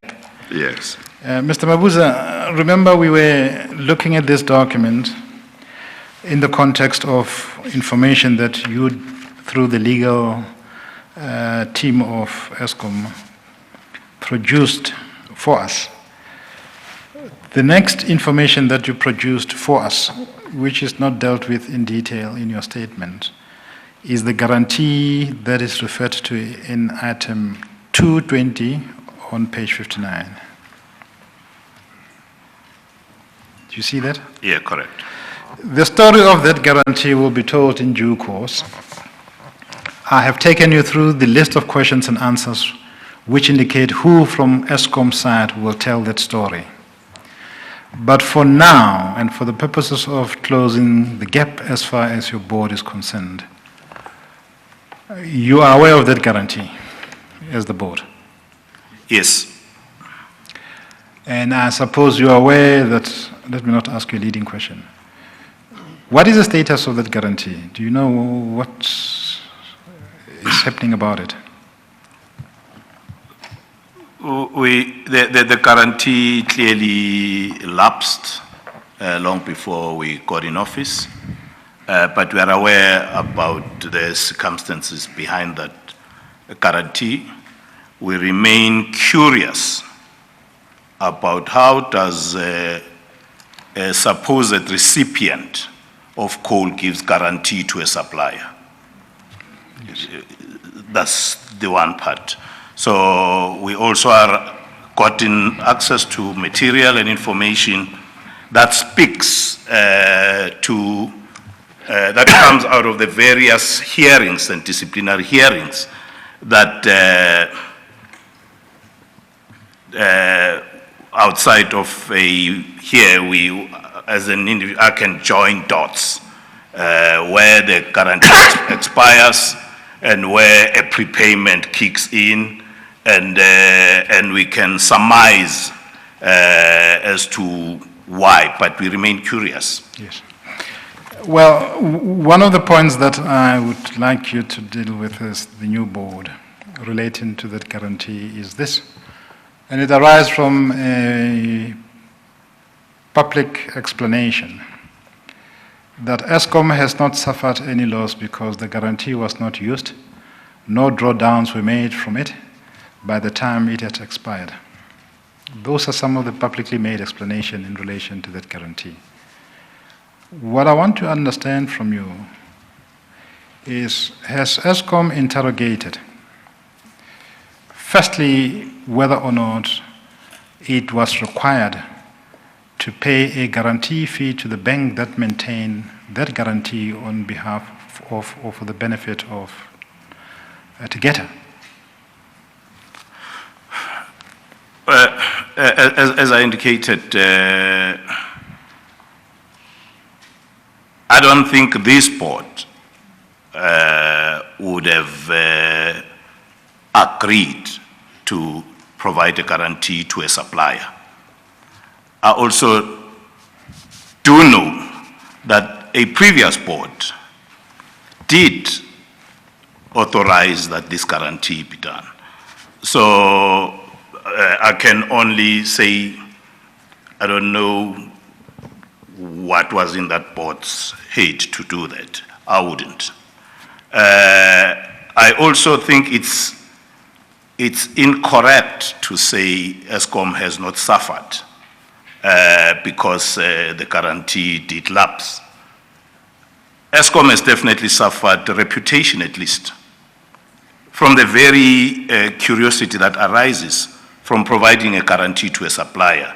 Because this was a guarantee by Eskom to a bank that Eskom was to continue to do business with. This guarantee was to be flashed to a seller, ostensibly arguing that this supplier, using this guarantee now, has got the wherewithal financially to can acquire whatever the seller was selling. When the guarantee expired, the bank would not want to renew the guarantee because matters in the public domain were suggesting that there was something improper about the beneficiary of this guarantee or otherwise. So Eskom, yes, did suffer financially if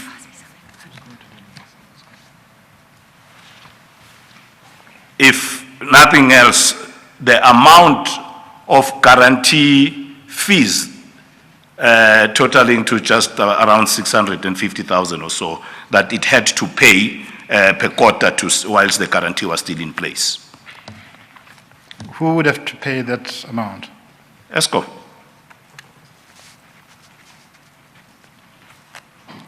Because Eskom took a decision that we're not gonna give 1.6 billion to the supplier, but we are prepared to provide a supplier with a guarantee. We're gonna get the guarantee from the bank. The bank gives you the guarantee against a fee, which is either payable monthly, yearly, or quarterly in this case. The fee that was paid as at the time when this guarantee expired was about 650,000, give or take. Okay. Thank you for that information. There are PFMA implications arising from your evidence, especially the question of the guarantee fee. Because if Eskom paid that amount, then Eskom must have suffered some financial loss as a result of paying. Indeed. I'm not suggesting that would have been lawful or unlawful, but if the guarantee itself was not authorized under the legal prescripts, then that fee itself would not have been lawful, and there would be question marks around it. From your perspective, who in Eskom will be able to give us the finer details of the amount of the fees that Eskom paid? We'll get this from the financial community at Eskom. Yes. Thank you, Mr. Mabuza. Chair, those are the two critical issues which we have identified from the index Mr. Mabuza gave us, but which were not dealt with in his statement. Yes. And we believe that we have now closed the gaps on those two issues. The rest of the issues arise from his statement. So with your leave, I'll go back to the statement. Very well. You may proceed.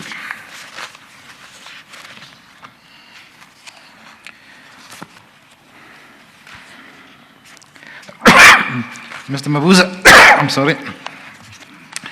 All of the discussions that we have had so far takes us now to page 3 of your statement. And I'm looking at page 10, to the paragraph 10 on page 3.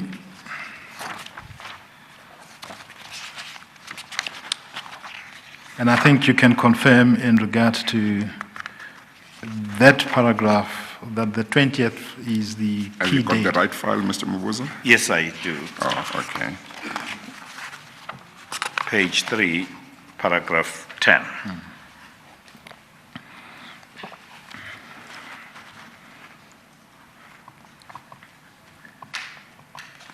Do you see that? Yeah, I do.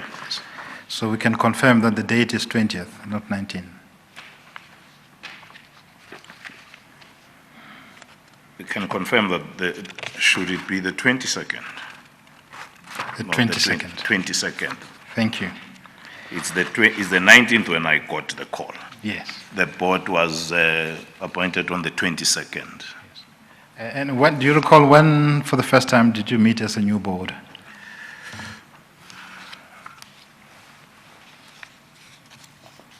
I got to Eskom on Monday, the 22nd, with the CEO, and we would have met, I think, on the 3 days later or so, Okay.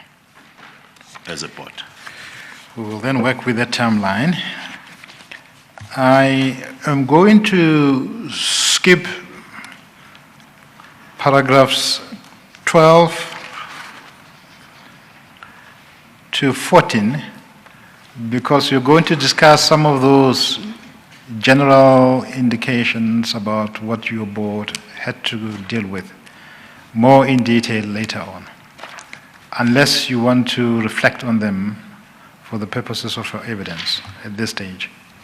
Chairman, with your indulgence, so that I clear this in my own head. Yes. Back to this issue we were discussing of guarantees and prepayments and my curiosity, legal or illegal, proper or irregular. What is worth noting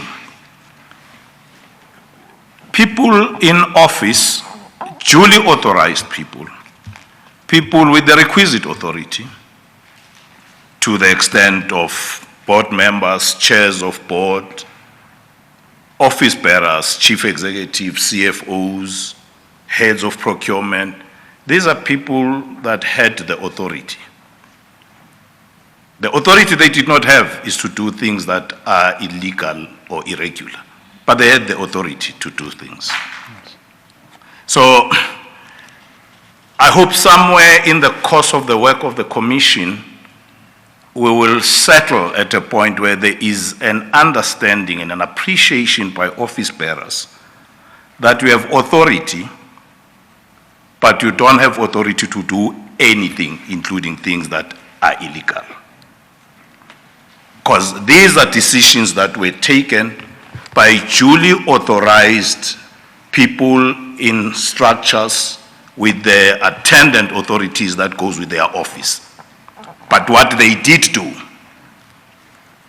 which are called curious and might be regular or legal, it does not mean the chairman of the board or the CEO or the CFO or the head of procurement could not sign this.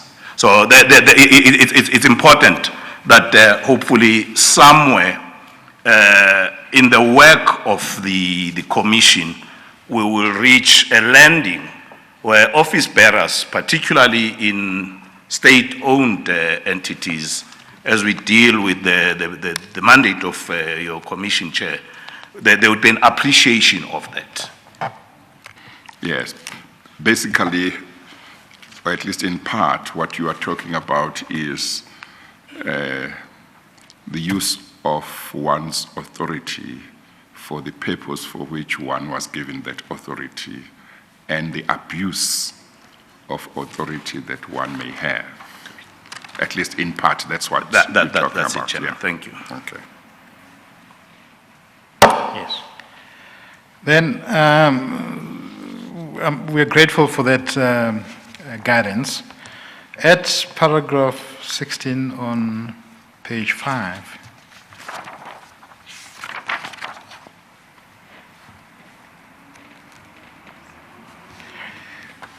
you say that at the time of the board's appointment, the company was undoubtedly facing one of the most difficult times in the organization's 95-year history. Can I ask you to sum up precisely what are those most difficult times that Eskom was facing when you took office?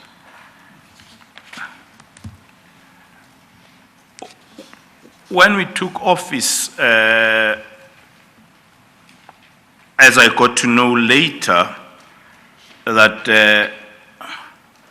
the funders of Eskom, and Eskom, now a matter of public record, has no money. So it relies on money from lenders and the shareholder. The funders, it was in January 2018. The last money that Eskom could find from the market would have been in July 2017. The funders had actually drawn a line on the ground that we're not putting 1 cent more here under this current leadership of Eskom. So that has had many implications for Eskom. The first being January 2018, Eskom was under terms to release its interim result for the period of ending September 2017.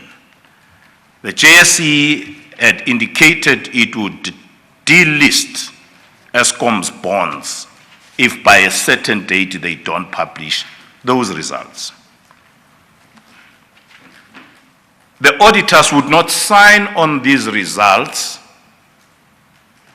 on a going concern basis until there was some small gap of 20 billion rand that had to be provided to address the liquidity crunch that the organization was facing, giving rise to the question of going concern.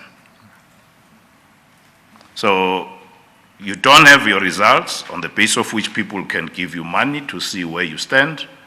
You can't get your results because auditors cannot confirm you are a going concern. You can't be going as a concern when the funders are not prepared to give you any more money. You're not selling enough, or maybe you do sell, but you're not collecting enough revenues.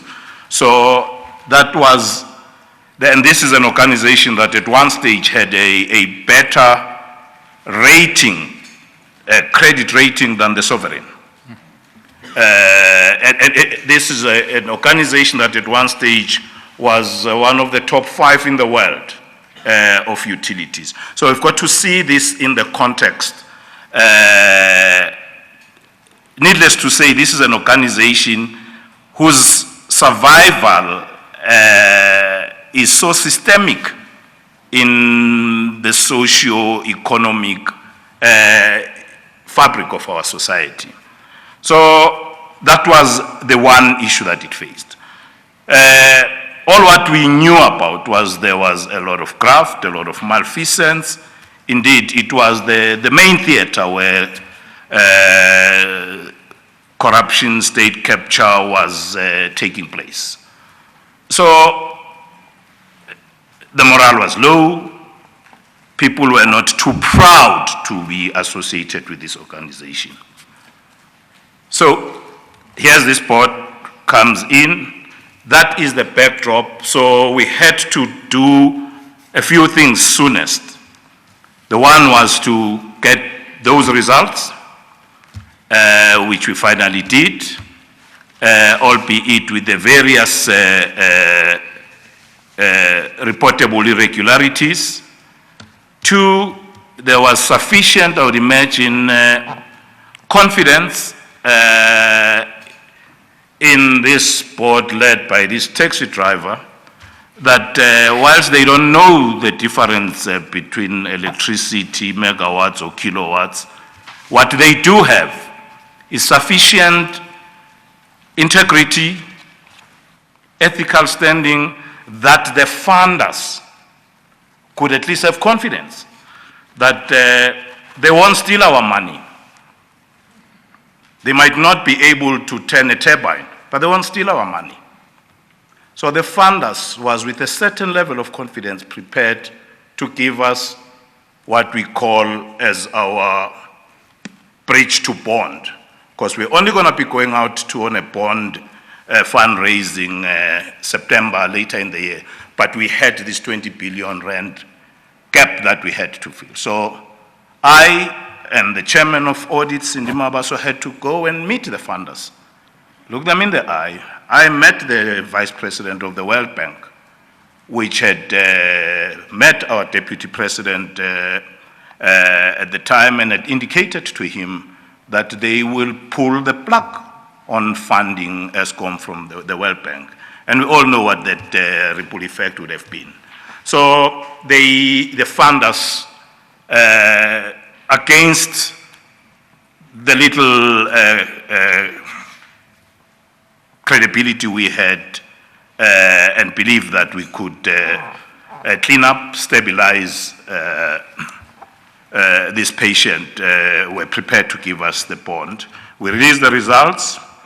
We went out to raise more funds. We now had a complete board, had a new chief executive, and we embarked on appointing a permanent chief executive and a permanent CFO, and went on to continue with the disciplinary hearing, and over time tried to address the issues on procurement. Because, Mr. Chairman, as I got to learn here, is that it's called corruption. The name is corruption, but the game is procurement. Right. Can I stop you there? I know that you feel so strong about it, and we'll get to it in detail. To complete contextual matters of background, you say at the time when you came in January 2018, there was a liquidity crisis. I'd like you to give us some figures if you can. If not, please point us to who would give them to us. What was the debt burden of Eskom at that point in time? More or less to your knowledge.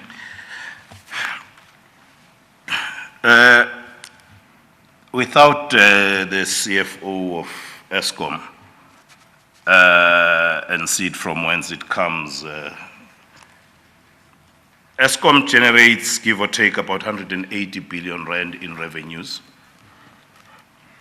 pays about 95 billion rand, spends that on buying its primary energy, spends another 50 billion rand on its people's costs. So at EBITDA level, Eskom would have about 45 billion. It's got a debt servicing burden of 50 billion. So Eskom must go and borrow, if nothing else, another 5 billion to pay debt.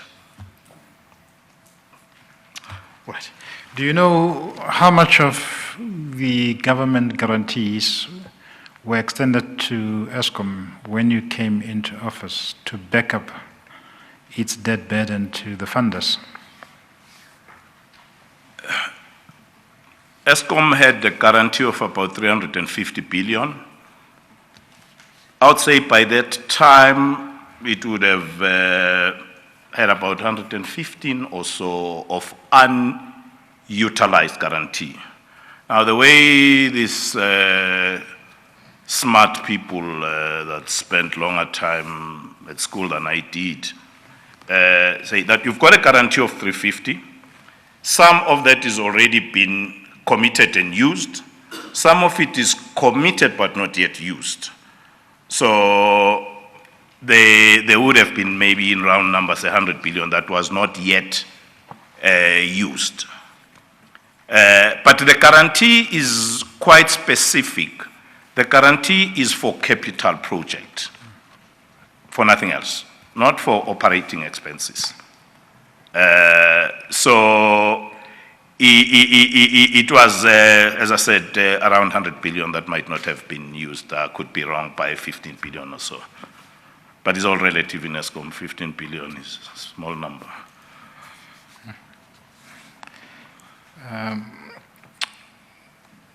From the reports that we have seen, there are different funders who have extended different forms of loans to Eskom. Is that correct? Yeah, correct. Yes. And each and every one of the loan covenants that we have looked at has a material default clause or event default clauses. I suppose you are aware of the implications of those clauses. Yes. And Minister Godan was here and he told us that all of those loan covenants have what he called cross-default provisions. Correct. That if you default on one, the rest of the default clauses kick in. Are you aware of that? Yes, I am. In the light of your knowledge, can you explain to the chairperson what would be the implications of Eskom defaulting on one and not the rest of the loan covenants by the funders?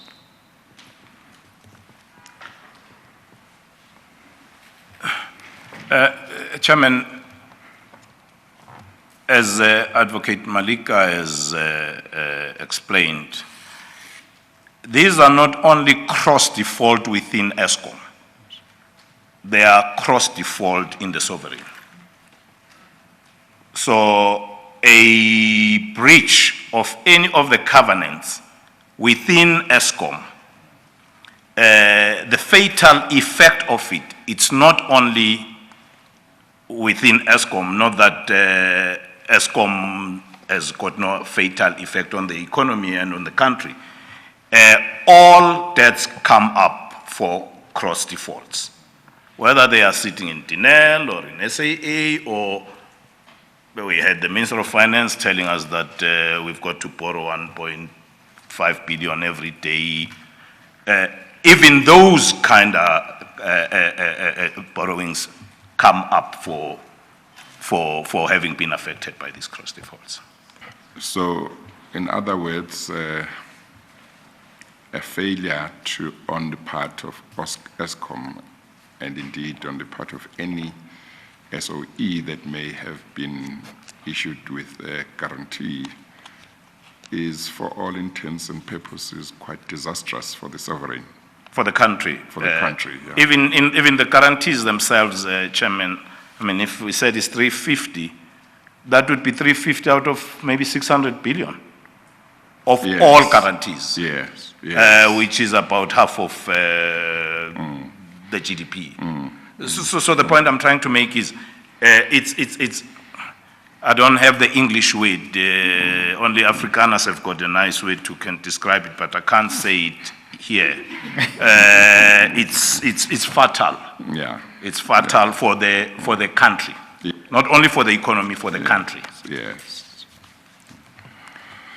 So obviously, it's something to be issued really when circumstances call for it, and once it has been issued, it should be honored.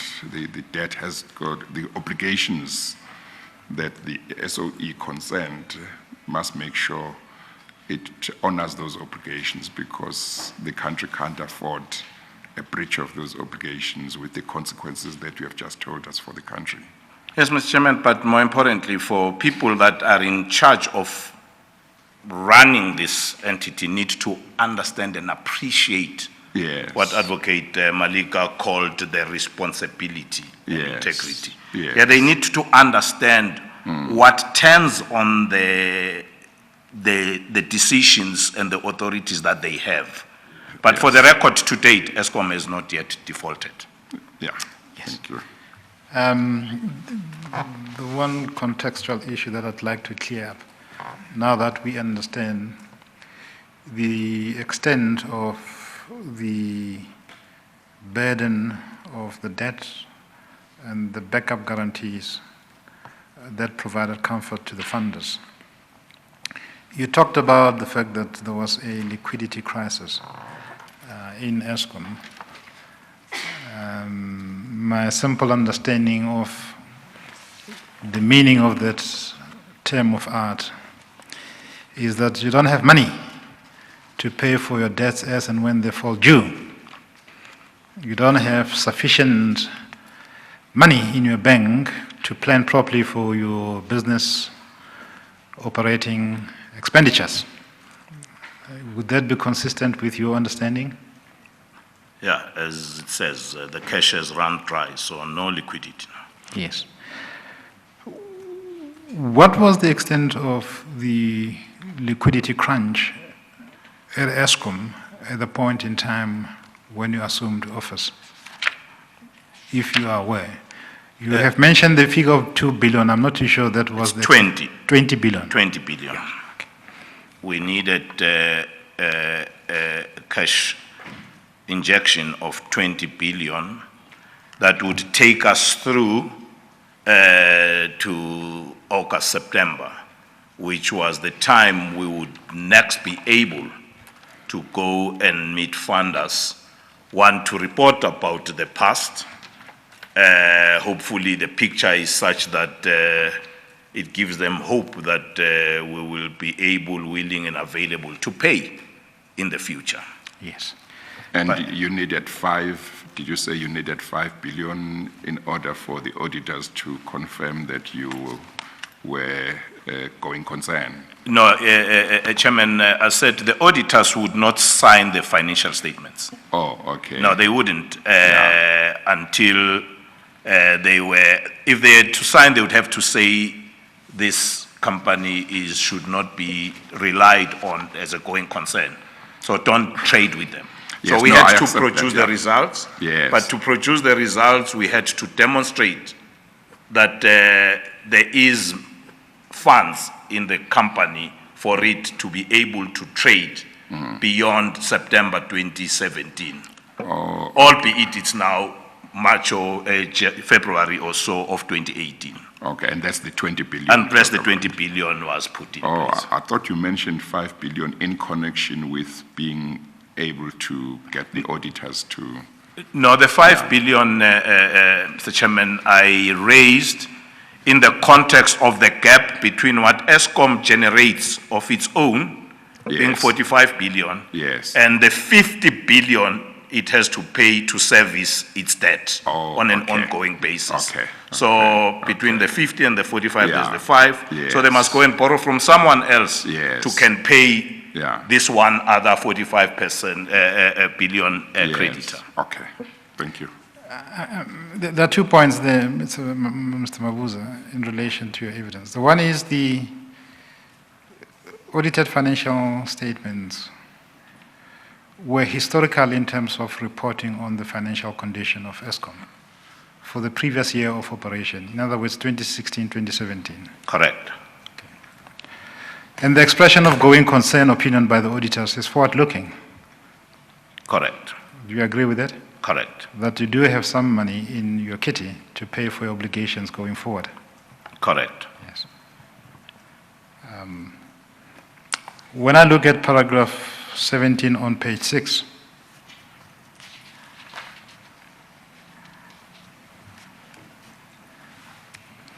you do mention the amount of 20 billion rand,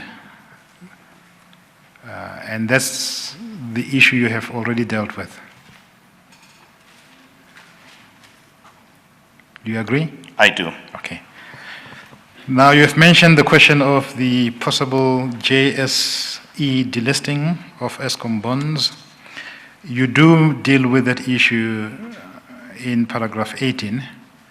I'd like to skip it if you don't have anything further to say in that regard. Yeah, just to say that because of the periods, it's important that we put it in context.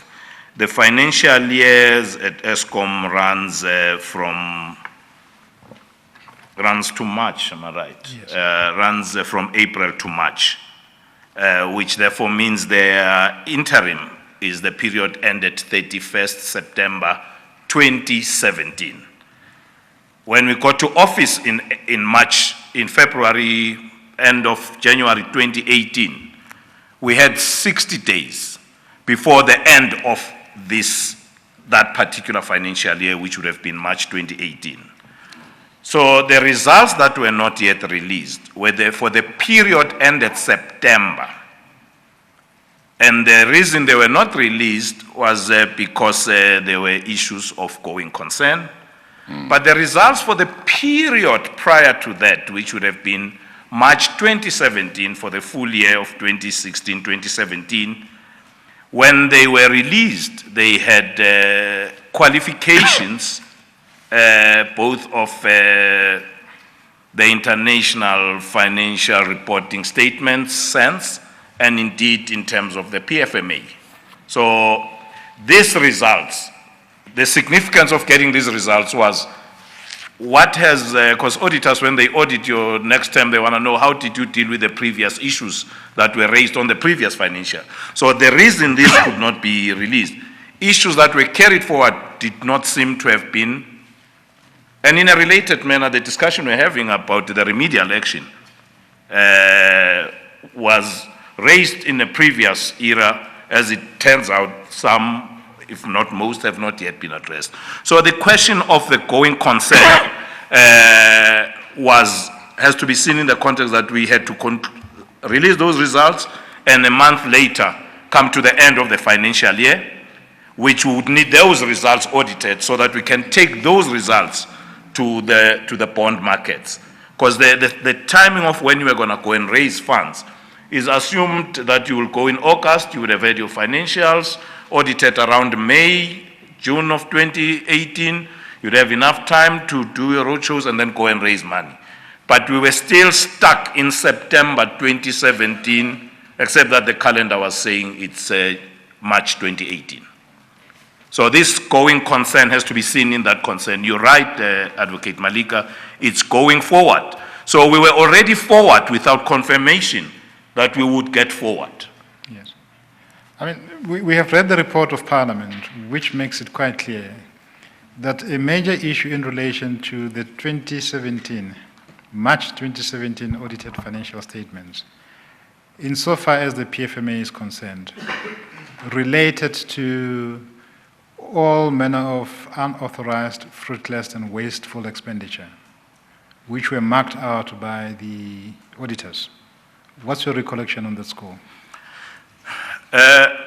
My recollection is, and when I first publicly had to announce Eskom results, these very results we're talking about, if I'm not mistaken, we had indicated to the public that first and foremost, we don't know what we don't know yet. This is what we've seen so far. And I think there was a figure of about 3 billion of irregular expenses that we reported on for that period. That figure became 19 billion 6 months later. So yes, the irregular expenses, one could well argue that they have not become new irregular expenses that have come about between January 22 and March 31. They were irregular expenses that have come about over a period longer than that, to the extent that in the period preceding this date, they were reporting where these irregularities were not reported. Could either that they were just not seen at the time, or they were deliberately not reported on. Right, Mr. Mabuza, thanks for that additional explanation. I'm now going to go to paragraph 19. And you give us a list of your colleagues who were appointed more or less with you, and those who continued with office. I'm going to mark out 2 names, and what I'm going to raise with you in relation to those 2 names is no longer a confidential matter, but is a matter that is now in the public record. I raise the question on those 2 names for a different purpose other than the context in which the names emerged for public discussion. If you go to page 7, you will see that there are a list of names, and 2 have been marked with asterisks. Do you see that? Yeah. Who are those? The one is Mark Lambetti, and the other one is George Johannes Sibulela. Yes. And then, as against those names, you give the date when they assumed office. We now know that it is more or less around 19 January. And the next date is when they resigned from office. As against the name of Mr. Mark Lambetti, you say that he resigned on the 6th of April, 2018. Do you see that? Yeah, correct. Do you confirm the correctness of the date of resignation? I do. All right. The next is the name of Mr. George Sibulela. Same date of coming to office and a different date of exiting by way of resignation. What is the date of resignation? He resigned on the 19th of October 2018. Yes. For the purposes of this inquiry, can you please deal as brief as you can with the reasons why persons who volunteered to assume public office resign months later into that office? Chairman, firstly, the circumstances and the reasons leading to their leaving office are not the same. Mark Lambetti really with some very heavy heart that I had to accept his resignation owing to an unrelated matter to his office at Eskom, owing to a matter that relates to his position and how he has been found by a court to have ill-treated a black female and overlooked her for appointment in her job. I say this because this has definitely been devastating to Mark, the person, definitely not the person I personally have experienced over the time I have worked with him over many years, and indeed he recruited me to be chairman of the board of the PLSA, to be the chairman of PLSA. I did not appoint him to the board here, but I know what it has done to him, the person, which is really unfortunate. I had accepted and respected his decision, which I think was the right one, to leave this public office, given the time and the place our society is at on issues of gender and race. So I respected that. I also had to accept his resignation from the board of PLSA, and also accept his resignation from the CEO initiative. But I remain very hurt by what had happened, not justifying or defending his action, but I remain very deeply hurt by it. So these are the circumstances behind Mark having to leave office. Can I ask you one or two questions on that score? And maybe you are not the right person to deal with the question, but if not, someone else will have to deal with that question. And I truly respect the relationship you had with Mr. Lambeti, but the risks, investigation, the risks, processes, what I want to understand is, was the litigation that ultimately gave rise to a judgment against him still continuing when he accepted appointment at Eskom as a board member, to your knowledge? Chairman, the only time I got to be aware of this incident was at a meeting where the portfolio committee of the Department of Public Enterprise were on a site visit at Eskom. And in its nature, that portfolio committee is made of members from different parties in Parliament. During question time, a member of Parliament, Honorable Shivambo from the EFF, raised this point addressing me to say, you're sitting in this board with people that have got these issues around them, to which Mark responded to say, as you know, this matter is in court. It is prejudicial to be talking about it. I have not yet been found guilty of anything. If indeed I do get found guilty of anything, I will be the first to resign. You won't have to worry about me continuing here. So that was the only time I even got, as I said, this was a matter that was at the company where Mr. Lambeti was, and I only got to know about it at the time. Not that I would have done anything about it had I known. I was not the person that was appointing Mr. Lambeti to the board.